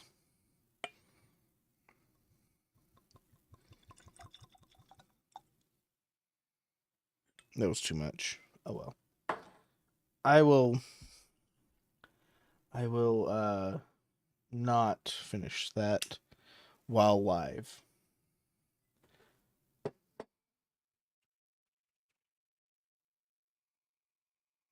Oh, man. Anyways, let's see here. Next video. I have them linked. I have them linked in the chat. Save TF2. Next video is from 1 day ago by Shonik. Let me back up just a bit. You probably know Fix TF2 happened. Previous video is by Amiibo King. So what does Shonik have to say? What does Shonik have to say? 2 is happening again, and it could end badly. If Save TF2 creates enough pressure for Valve to feel they must do something, yet fixing the anti-cheat is ultimately unrealistic, it means we're getting a half-baked fix. TF2 is $20 again, and kicking out free-to-plays, stuff like that. It fixed the issue, but at the expense of the game's growth, and TF2 would actually die. Right now, VAC basically does 2 checks. Whether you've messed with the game directly, and what's running on your computer. Valve has a secret list of blacklisted files, and if VAC finds a match, you get marked. VAC itself is functional. You'd get banned for using the public version of Lamau today, for example. But the blacklist isn't being kept up to date, so nothing happens. Since this is a bunch of treadmill work Valve have said they won't do, they probably aren't going to do it. I still don't understand this argument that Valve has. It frustrates me. It's treadmill work. Yeah, all work is treadmill work. At the end of the day. Yeah, you know, the work is never over. Yeah, there was a song about that in the 90s, you know. These really stupid punks, you know, these daft punks, if you will. They were like, harder, better, faster, harder, better, faster, stronger. You know, and there's a whole line in that song. Let me make sure I get it right. You know, we'll get it right. Just for clarity.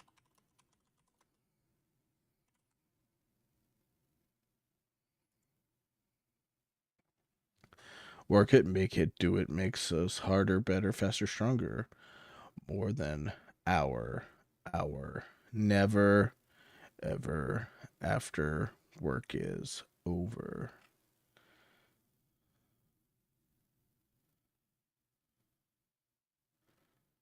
Yeah, it's the whole song.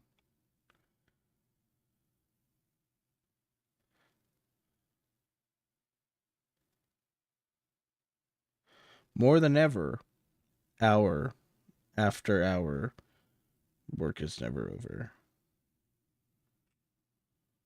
Yeah. There's a song about that. It's a really good song. I highly recommend it. Also, I find it really crazy that the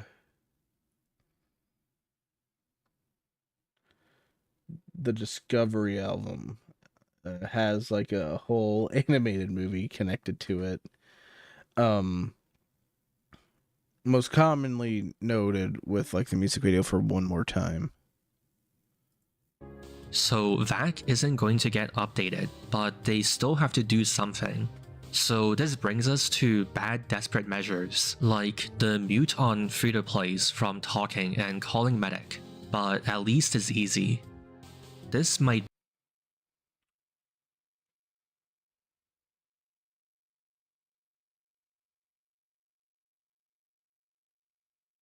from talking and calling medic, but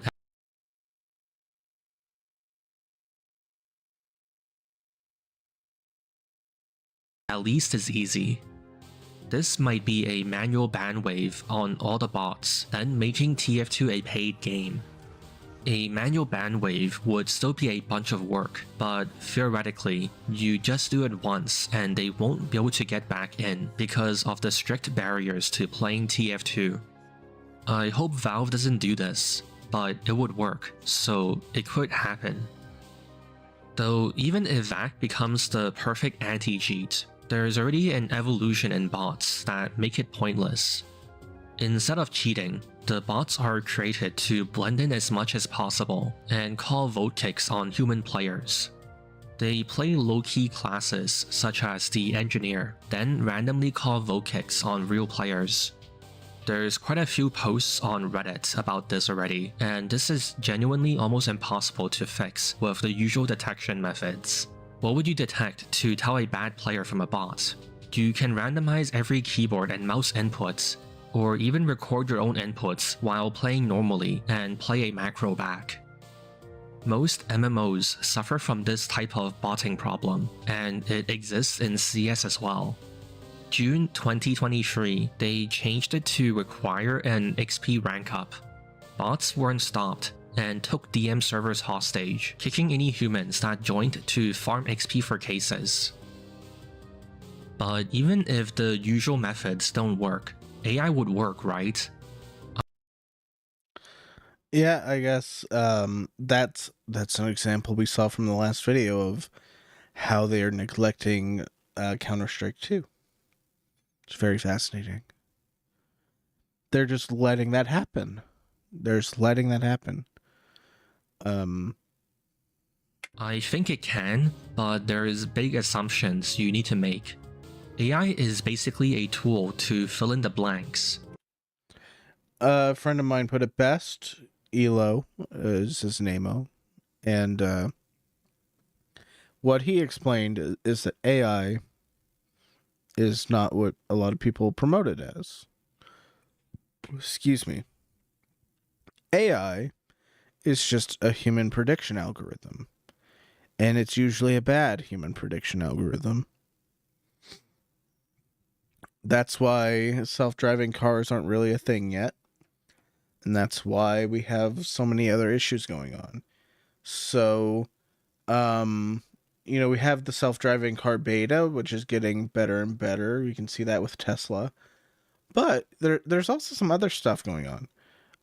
You'll see, like, in the fog, Teslas can't see very well. They aren't trained for fog. But, eventually the reCAPTCHAs will be telling humans, say, hey, can you see this in the fog? What do you see in the fog? And then that data will be fed to the AI, and the AI will be like, oh, well, this reminds me of that image. That's an image of a bike in a fog that I see. Multiple images of a bike in a fog. I better put on the brakes. It's just a human prediction algorithm. That's why I saw someone, they claim to be an AI animator. And I don't know. I just feel like that's just a very, like, pretentious title. Especially if you're just having a computer do it for you. But you can see it in their videos that have popped up, on my feed. Every frame of the animation is a new image. So the shading moves around, the line art moves around, all these little things move around in a very interesting way that a human wouldn't necessarily do. The bot is just programmed to draw all these frames, and it's not doing them perfectly. It is very fascinating to me. If you are training an AI to recognize cats, you gather cat photos and say, somehow all of these photos are cats. AI then brute forces through tons of combinations to solve for how. What's the overarching pattern that's common between all the cat photos? The answer it finds becomes an AI model that can score how likely a given photo has a cat. So Yeah. And that's why the reCAPTCHAs work the way that they do. Self-driving cars are like the biggest thing. It's like an insane, crazy good idea for so many reasons. Think about it. If you have a car that can drive itself, CGP Greg talks about this a lot. You have one car that can drive itself, maybe it would be fine for most situations, but hey, you know, it's just one car. 1% of the market, all these self-driving cars make up 1% of the market, let's say. I don't know what the actual number is. You're still in a sea of human drivers. Change that to, more than half of the market, or let's just say half of the market is self-driving cars. And let's say that translates to, in some places, I'd predict California or in Europe. Okay, California and Europe. Let's say that these two places are the most likely for environmental reasons and all these other reasons they would have. They're going to have the electric cars and the self-driving cars. So, electric self-driving cars make up like a large majority of all the cars on the road. Well, suddenly now you're building algorithms where the cars communicate with each other. And so you have just stoplights and all these things going on that slowly vanish. Let's say in a distant future where the self-driving cars make up 99% of the road, or just to simplify this and throw as few wrenches in the idea as possible, self-driving cars are 100% of the road. Wow, 100% of all cars everywhere are self-driving. What does that mean for the average person? Well, that means no more traffic lights. That means navigating a roundabout perfectly every time. That means constantly following the rules of the road. And the rules of the road change. Where maybe the speed limit used to be, 75 miles an hour. It's now 90. People get to work faster. People get to work safer. Fewer accidents happen. Because all of the cars can communicate with each other. And so you have all of these cars that are communicating with each other. They're tracking everything in front of them. And so if something comes up, so I forget where I heard about this, but the idea is that traffic jams are caused because someone brakes too quickly for a reason that didn't actually exist.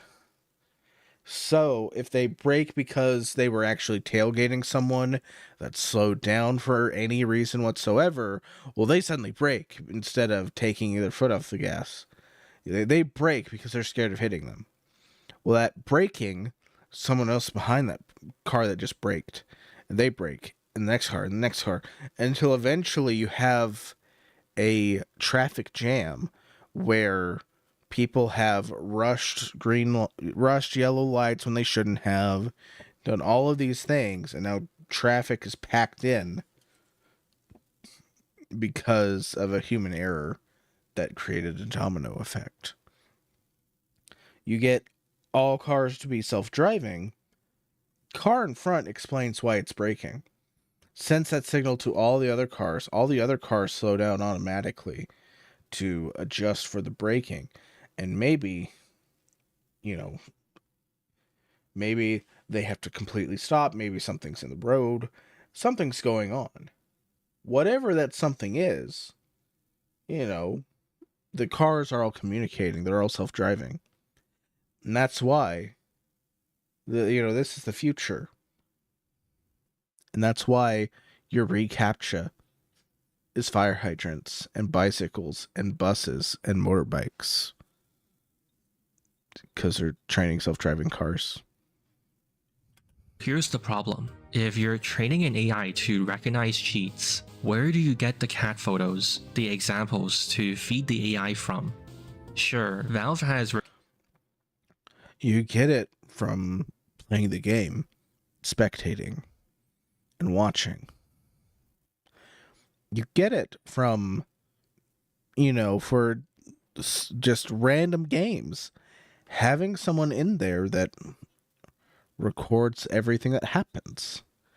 And then someone reports it, says, hey, this player was cheating. Watch the footage back. Watch from all perspectives.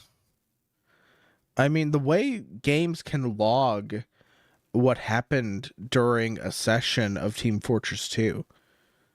Team Fortress 2 could log what happens during a game session. So you have game sessions and get a report of a bot. Okay, well, why do we have this report of a bot? Why do we have this report of cheating? Because this person is using a cheat. They have a frame-perfect headshot every time. Now, is it possible for a human to get a frame-perfect headshot? Of course it is. It happens. It's going to happen eventually. Someone, somewhere, is going to be aiming at the right spot at the right time where they pull the trigger. Bam! Frame-perfect headshot. Almost exactly like a bot. But if they do it every single time, they're cheating. So you have a robot examine the logs of every game. You have them look through, see anything suspicious, any kind of bot-like behavior, and you tell it what bot-like behavior is. And slowly, you determine who the bots are, who the cheaters are.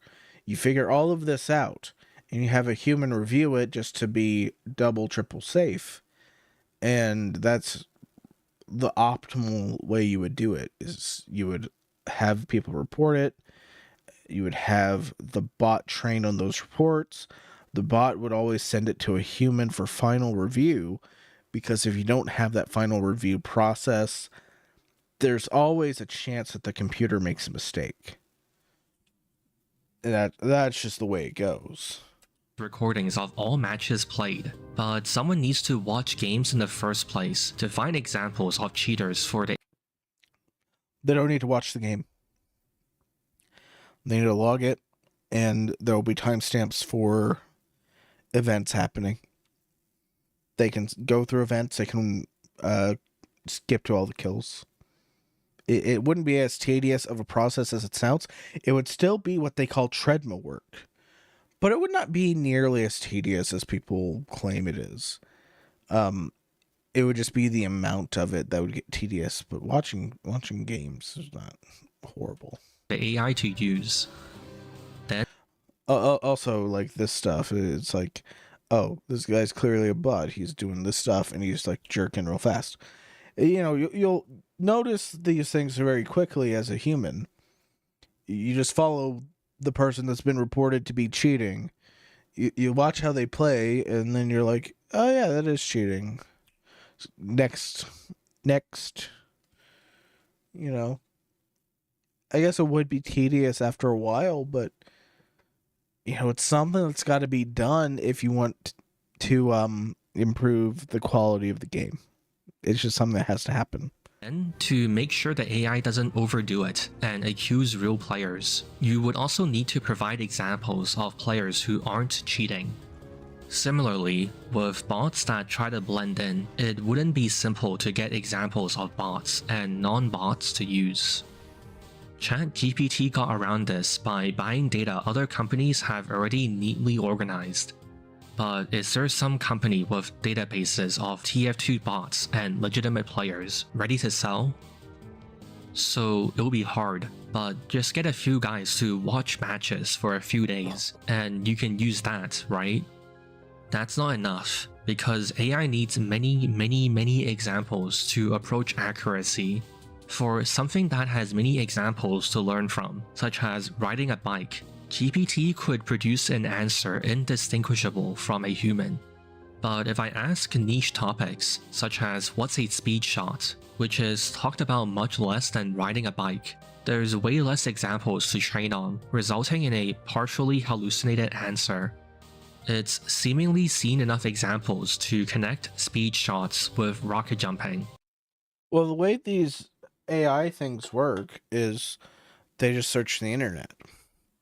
If they've been asked enough times, they have like a answer for you. If they haven't been asked enough times, if they haven't been asked more deeply about it, well, they won't have a really good answer. So if you ask it about riding a bike, well, this might have been something it was tested on. You know, the human that was originally testing it, they were like, how do I ride a bike? What do I do if I want to brake? My bike has brakes that go backwards with the pedal. My bike has hand brakes. My bike changes gears. How do I know which gear to use? All these little things. And eventually, GPT and all these other models, Copilot, everything, they combine them into one coherent answer that answers the most common questions that we combine into one question because they've been asked it so many times. So when you ask it like a niche question about, let's say you're asking it to help you find a movie, well, it can't really help you find the movie if it's an obscure movie because not enough people have asked about that movie. So if you ask about that movie and you eventually figure it out and you tell the bot what movie it was, the bot will remember that. It'll be part of its training data. They're all still training, and these machines will be training forever and ever. These algorithms will be training forever and ever, learning more and more.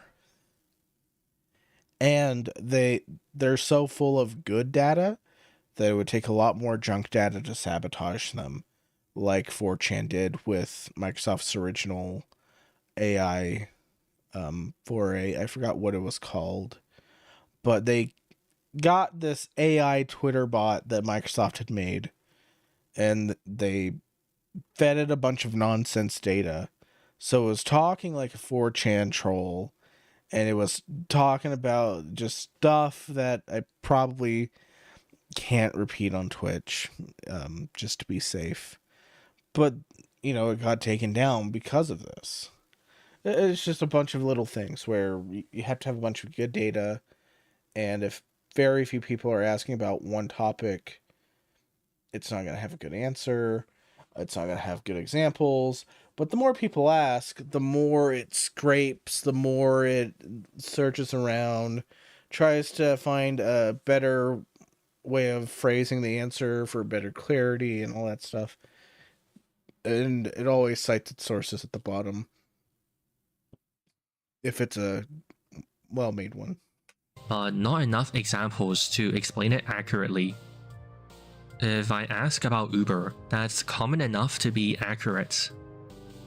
By the way, speed shots are rockets that hit as you land, that shoot you forward. But if we somehow get enough data, it'll be fine, right? AI seems capable of getting mostly right, but that's it, and you always need a human to verify their work. For example, Python is the third most used programming language. I asked GPT to write a Python Discord bot that would remove embeds from messages. It produced a bot that doesn't do anything. Removing embeds with bots have been supported since before its knowledge cutoff in October 2023. This is my guess as to why VACnet was designed as a AI that feeds into Overwatch. My question would be, what elements of the embed removal did it not get right? Because if it was it syntax, was it a lack of coding? are the bots that make these code that run this code that removes the embeds, are those bots using a bunch of plugins that have been made for Python? You know, coding where you have all these extra variables and all these other things. Like, I know that RenPy is not the same as regular Python. I know that in regular Python, you can call for different things that people have made and you know, all these little changes. But I'm not sure. I'm not sure,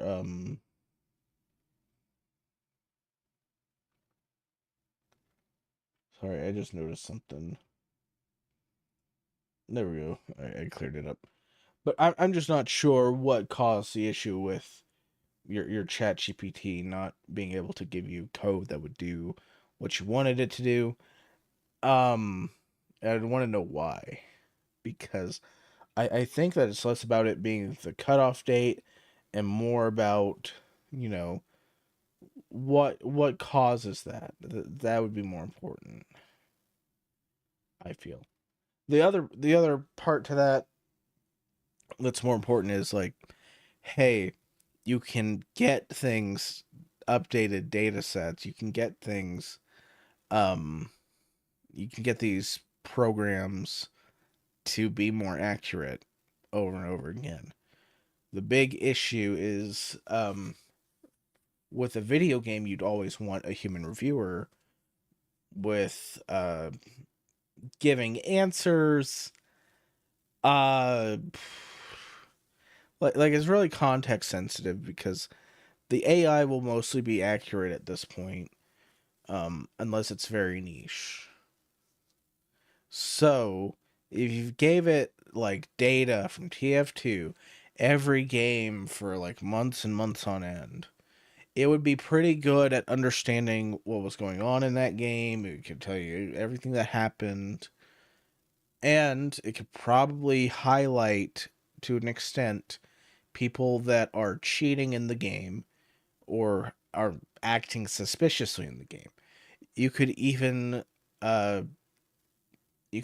see possibly the bots that are trying to vote kick people out of the game because they'd more than likely they'd have different mouse movement to a normal person. They'd already have a hotkey made for calling a vote, which wouldn't be unusual for a human to have, but it would just be, oh, they have a hotkey and they just went to the first person in the list from wherever their cursor was. The nearest player they could click on, that's immediately who they went to, and they did it so fast that I don't believe a human did it. You might catch humans doing this kind of analysis, but the bots would also be caught. And so you'd have the AI flag these events, show where the cursor should be, all these other things, and then you would have the human review it, because with it being a video game, there's always the chance that a human has done something that a robot would do and gotten it frame perfect. You know, it's just a thing that's bound to happen because there's infinite possibilities. Oop. I meant to click on the video again.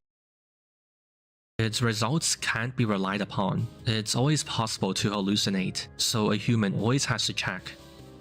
On top of this, AI can't deal with what it hasn't been trained on. For example, it can answer multiplication up to a few digits, but past 5 digits it starts falling apart. AI doesn't develop an innate skill. It just draws from its training to guess what bits of data are meant to come after the first bit of data. This is probably why VACnet apparently hasn't progressed past detecting spin bots, since AI relies basically entirely on its training. There's also rumors from 2020 that cheat developers created a bot that would accurately and honestly complete Overwatch cases, then with an exploit to identify any anonymized players in the Overwatch case, falsely acquit any cheaters that paid them. This might be what caused the change in April, where they released Overwatch specifically for trusted partners. At the moment, not a single person online has reported getting access to it yet, and because of that, there is a rumor that Valve hired a company to do Overwatch cases instead.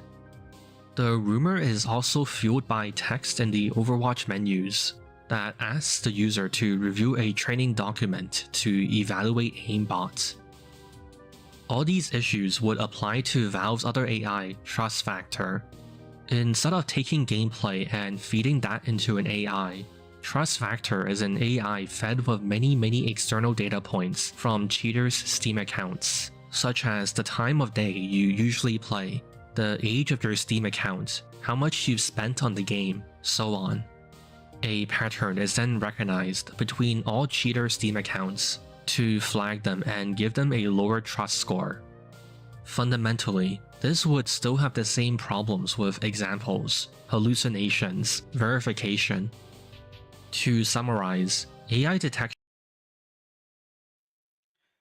Yeah, like, all of it's going to be imperfect is not the most groundbreaking idea, but it's just the truth. It's just the truth. All of it's going to be imperfect. Can work, but you need to assume enough data can be curated to feed it. Overwatch also exists and isn't exploitable, and assume the AI is updated enough to keep up with new behavior. So what if we solved it with verification? Last time, I said that CAPTCHAs can be solved by paying humans. This is still true. The newest CAPTCHAs in use seem to be the Arcos Lab ones. With humans, they cost $1 to $3 per 1,000 CAPTCHAs, which you may think sounds good. Eventually, bot hosters would go bankrupt solving so many CAPTCHAs. But these services are being put out of business, not in a good way. In 2023, Is he going to talk about what do you think he's going to talk about? I am very curious.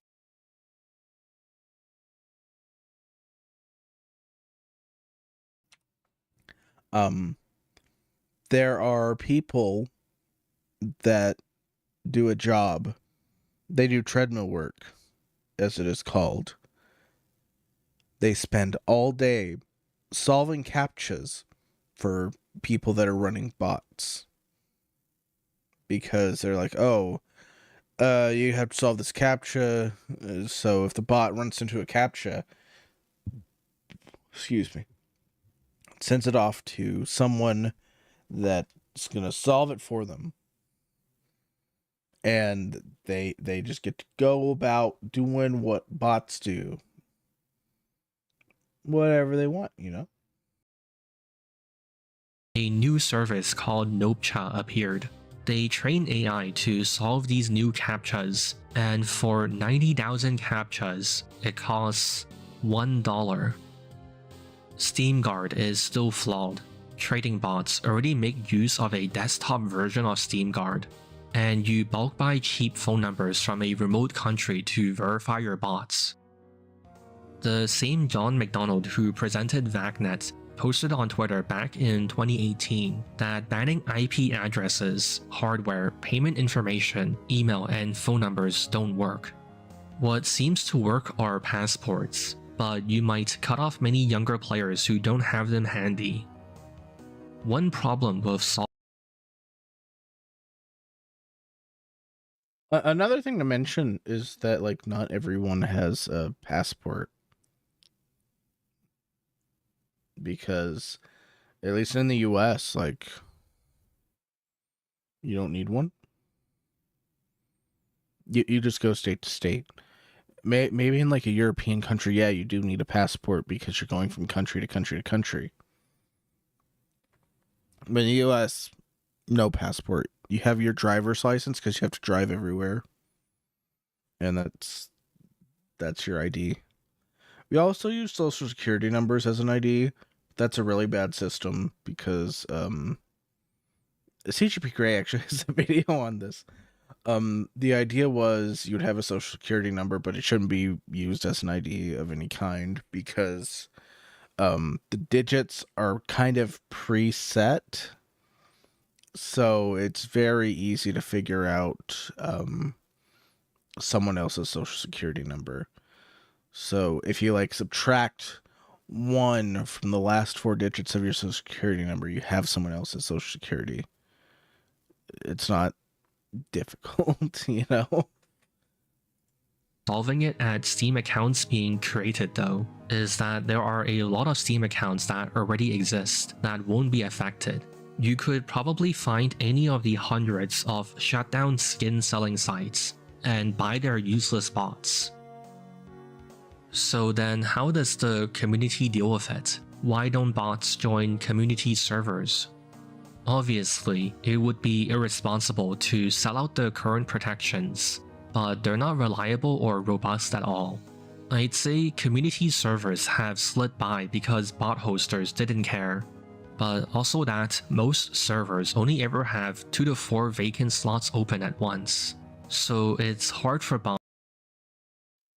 Well, the other thing too is if it's a community server, presumably someone's administering the server, and you know, if they're awake or if they have a friend that does administration while they're asleep, well,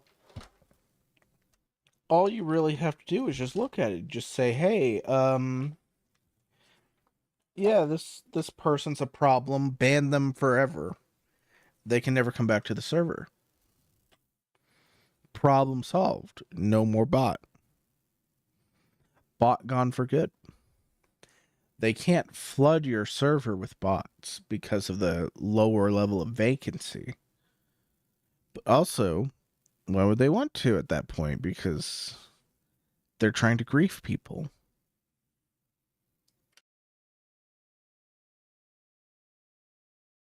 Bots to join as a big group. Meanwhile, matchmaking is designed to get your party a game at any cost. But otherwise, there's always human moderators, and that will never be bypassable. Suing the bot hosters has already been addressed in the last video, and it entirely falls apart at what happens if the bots are hosted in Russia. But I want to add that there's a lot to gain from them being public. Assuming you successfully sue one guy, everyone else scatters and properly hides their code and operations. I think it's possible that we stand to lose more than we gain from this, because so much of the community's fixes and plugins come from how recklessly they leak everything. Almost every patch and fix in recent time is from being able to see what they're trying to do and getting ahead of it, or fixing the bug being abused. If the trade was one bot hoster being permanently gone in exchange for information on their plans and code, this would be a terrible deal. To wrap up, here's my tier list of solutions. Yeah,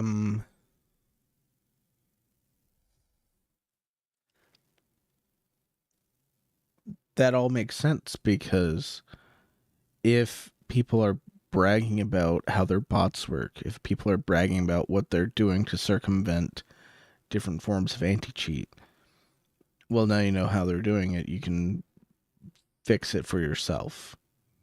It works very well in community servers, I'm sure.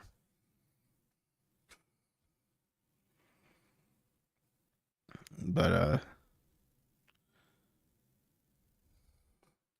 I do think the best solution would just be, hey, we're gonna buy like this ridiculous captcha system where you have to solve 20 captchas in a row or something ridiculous. And then the bot hosters go bankrupt trying to solve the captchas. That would be my favorite system out of all the ones listed. Starting from the bottom is SteamGuard and CAPTCHAs. Neither of these do anything and have robust workarounds to bypass them. Next, I'd consider maintaining VAC pointless, pretty hard and not something it seems Valve would do. Pointless because stealthy vote kick bots are already a thing. I don't think it's pointless. I think there'd be a point to it, like getting rid of things that are just very easy and very blatant, like someone getting frame perfect kill, frame perfect kill, frame perfect kill.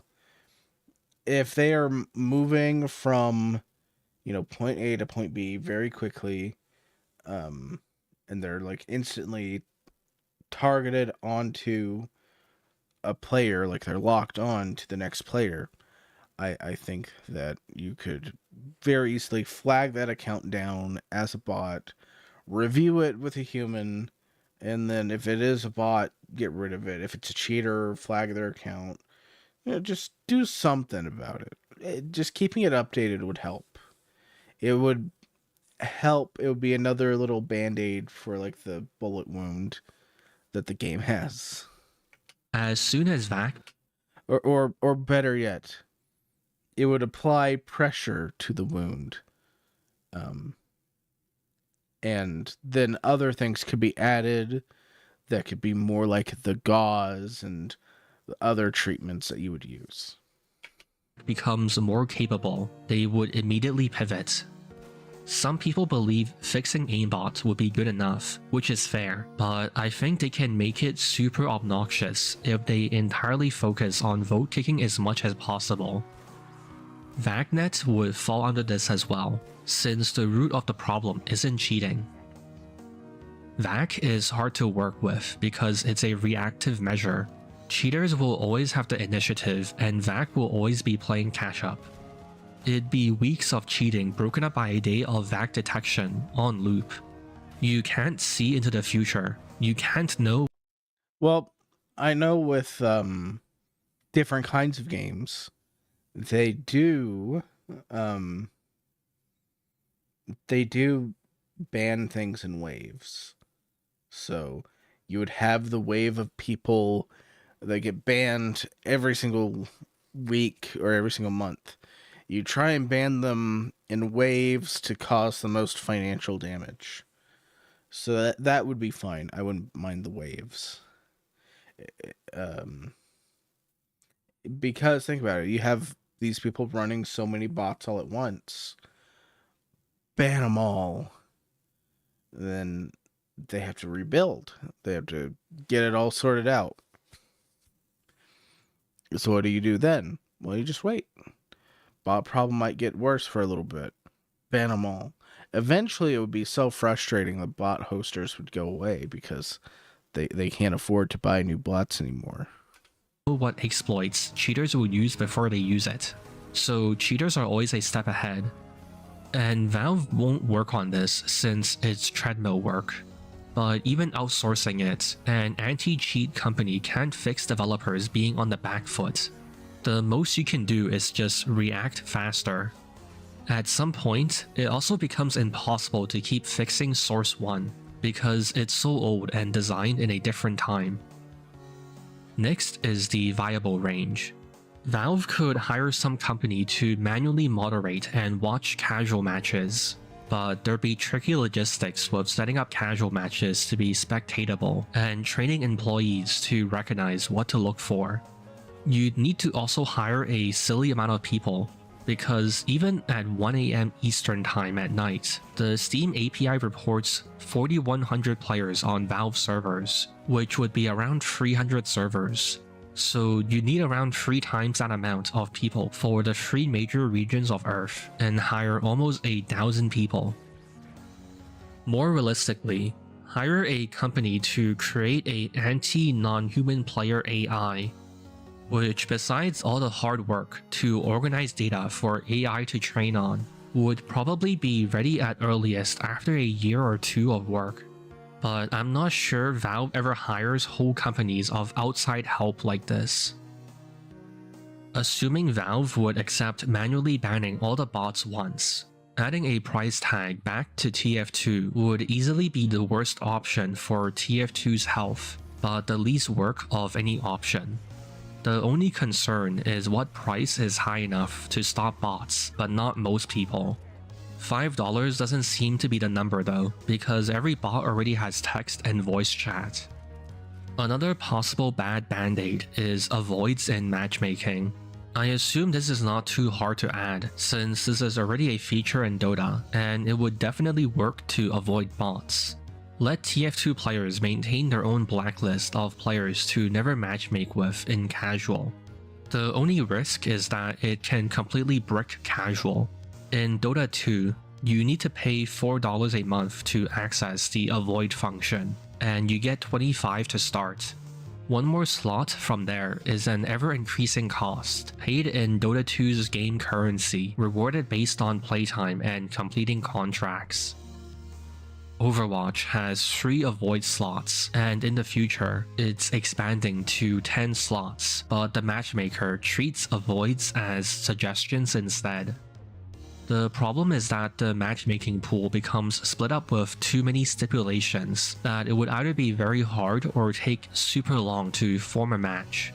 You need infinite slots to avoid all the possible bots, but as soon as people start using it to avoid non-bots, the matchmaker would massively slow down or just break.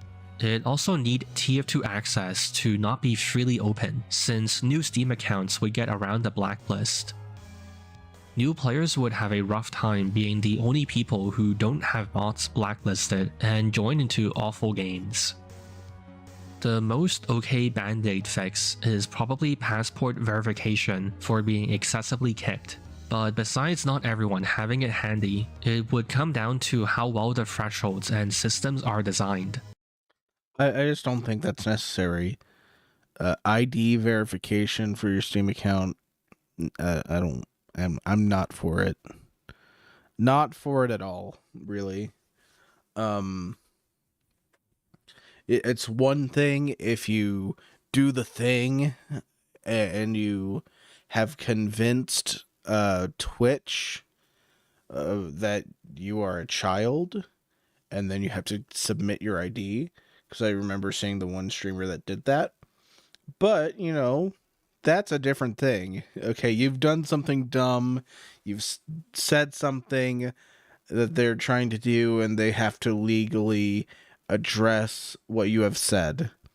They have to treat it like you meant it seriously, for legal reasons. With like a Steam account, I don't know. Maybe you could say like, oh, well, this Steam account has only existed for X number of years, so maybe they made it the day that they were born.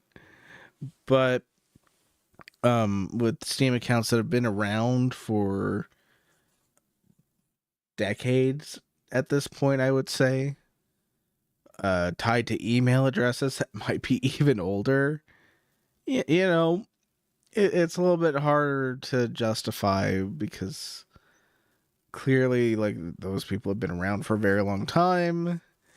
You know, it's just a whole mess where you're trying to get someone to ID verify themselves, and if you're trying to get people to ID verify themselves, that might just be a bridge too far for a lot of people. Bots could call vote kicks, then leave the instant it's over, so there'd be no chance to retaliate and rejoin to do it again. I'm not sure if there's a way to design a system without abuse. Trust factor on paper makes sense. You throw every Steam account data point at the AI, and it makes spotting Steam accounts almost impossible. Collect data on every detail on your Steam usage, activity, talking to friends, looking at the Steam store, and it would be incredibly hard to get past. But this data might be tricky to curate. A human can tell if someone is a bot or not, but if you're trying to get millions of examples, you need to find a way to automate that. This could turn out to be a huge bottleneck. How do you get tons of examples of Steam accounts you can be 100% sure none of which are bots? Filtering Steam accounts by human-esque metrics would skew the AI into being biased. Sorting by amount spent would bias against poor people. Training on accounts with 20 to 30 friends would bias against players with less friends, and so on. It seems unavoidable as a really manual task. I have some solutions for that.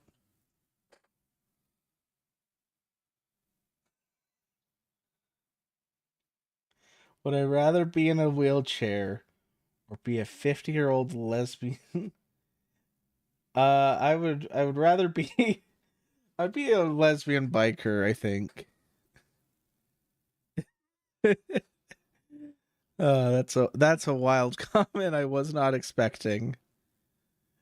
But yeah, it's like that is our choices, but man, my solution, if you're trying to like find all these bots and everything, just look at their activity and say like, hey, how many games do they have? What was their first action on the Steam store?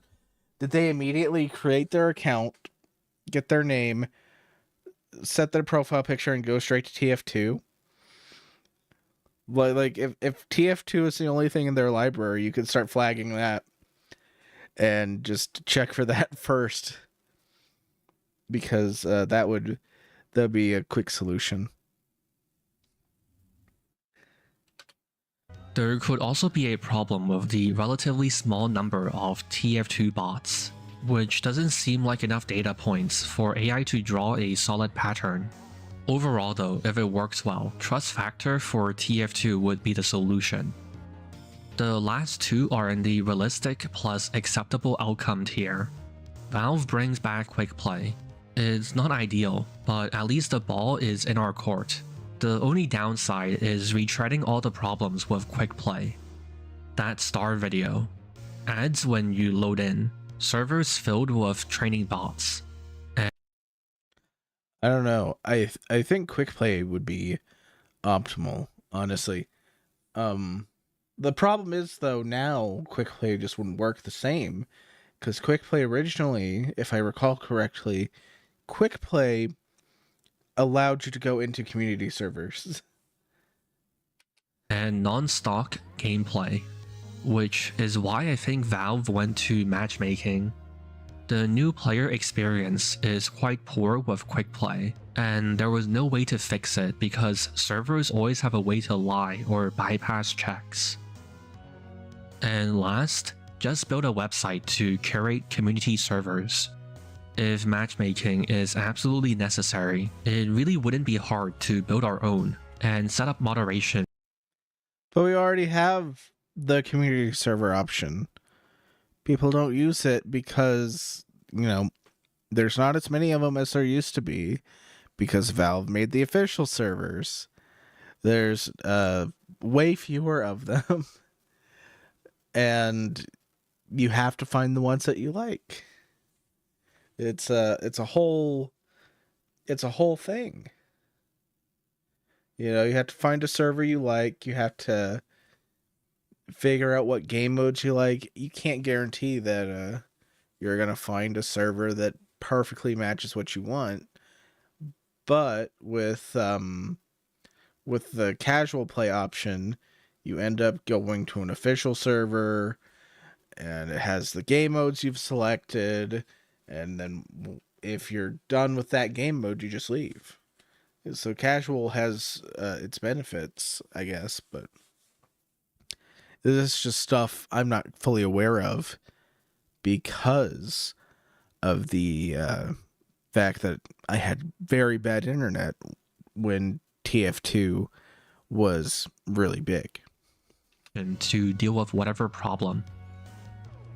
In summary, I hope fixed TF2 goes well, but I'm not sure what is meant to happen even if everything goes perfectly.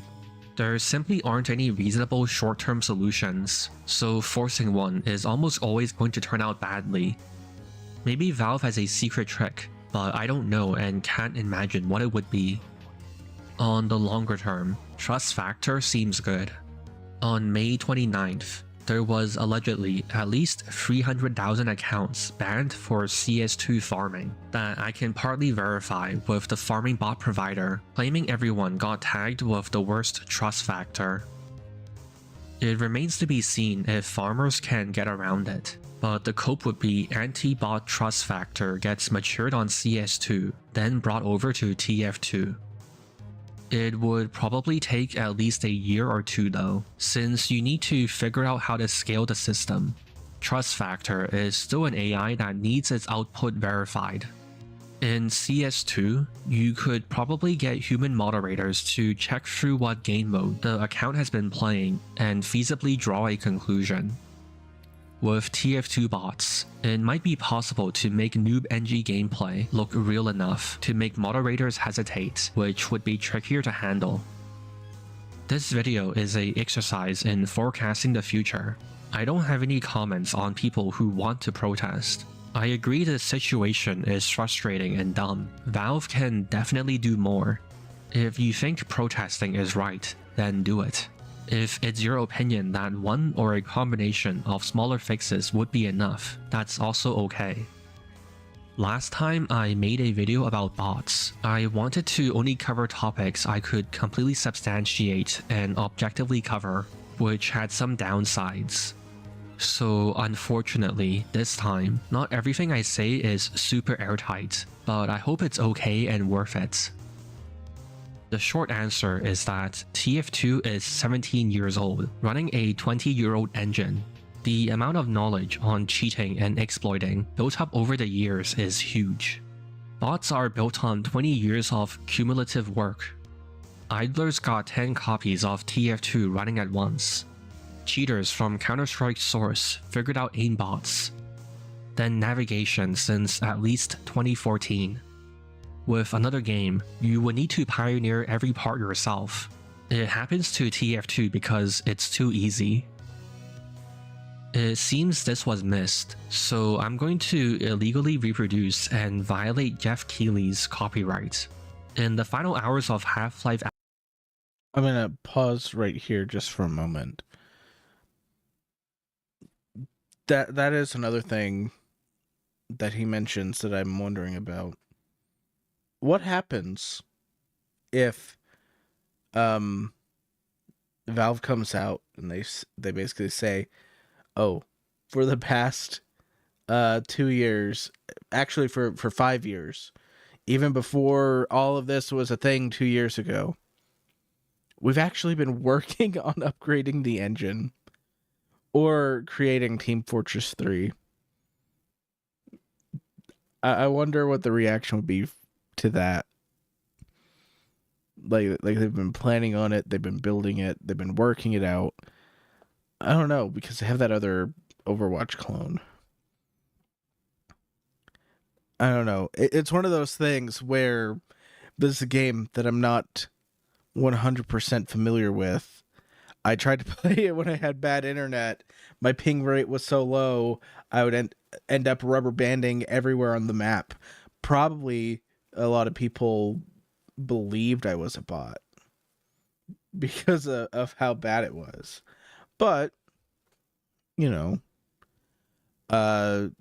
that's just what happens when you live in a rural area in the years between 2009 and 2012.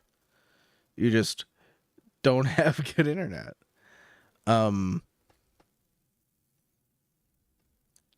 yeah, I wonder, like, what if they are working on updating the engine? What if they've been working on anything else? I don't know. It seems like it would be very fascinating to just figure out what the goal is.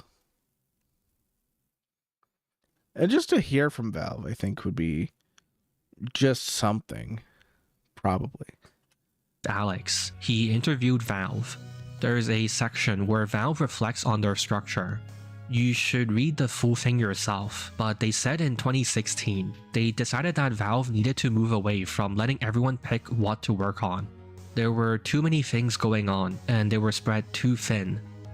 They collectively admit that they were wrong, and Valve was better off with everyone working on the same thing. My speculation is that they laid out what was making the most money and went top down. TF2 didn't make the cut. Since Valve started publishing a top sellers list in 2017, it's always been CS, Dota, Gap, then TF2. There is direction and organization at Valve, just away from TF2. TF2 mapper Stiffy visited Valve in February. Eric said he was painfully aware of the situation, but also stated it was a rather difficult issue, and implied that Valve as a company is stretched thin throughout all its projects. That might be true. I guess the question is, how many people do you really need to dedicate to making a list of known bot accounts and banning them at a regular rate? That's a big question. Then the other thing is there not a way to get the community itself to report the bots and then figure out basically who is most likely to not be a bot? You could probably figure out people that have Steam accounts with a lot of usage, people that play regularly, they pop up TF2. Maybe if they meet all these requirements, just make up some list of requirements in your head. If they meet a certain level of requirements, they have enough friends, they have enough games in their library, they have enough playtime on games in their library, all these things where it shows they're like a active user of Steam, of Valve's products. Maybe give them the option in-game. If they meet all these requirements, say, will you look at this for us and come back to us and say XYZ. You won't get paid for it. You won't get compensated for it. You might get a free hat. You might get a free hat in TF2. You might get some other item. We might do like in-store credit, maybe. But if you like help us out with the bot issue, we'll give you some kickback of some sort. I think that would actually work. Hi, I'm Gabe Newell, and like many of you, I have a complicated relationship with Dota. That was a good video. I think a very clever title, very clever title, very clever clickbait title. I feel like much more of a technical video than this one by Amiibo King, because Amiibo King's was 15 minutes of complaining about one live stream that happened where one guy disagreed with the rest of the hosts, rest of the guests on the live stream. The other guests were saying boycott TF2. He was like, well, I don't know if that's proper, I don't know if that's ethical, blah blah blah blah blah. So I have no clue about any of these people. But hey, he had some interesting stuff to point out. Like the fact that the one guy didn't understand that you have to get the loot boxes from Valve first before it goes to the reselling market. That's insane. Hey, look, some pirate software talking about catching cheaters. I could click on this video, but I don't really want to because I feel like this is a good stopping point for the stream. Oh, thank you for stopping by. Thank you for checking out the VOD. Thank you for being here.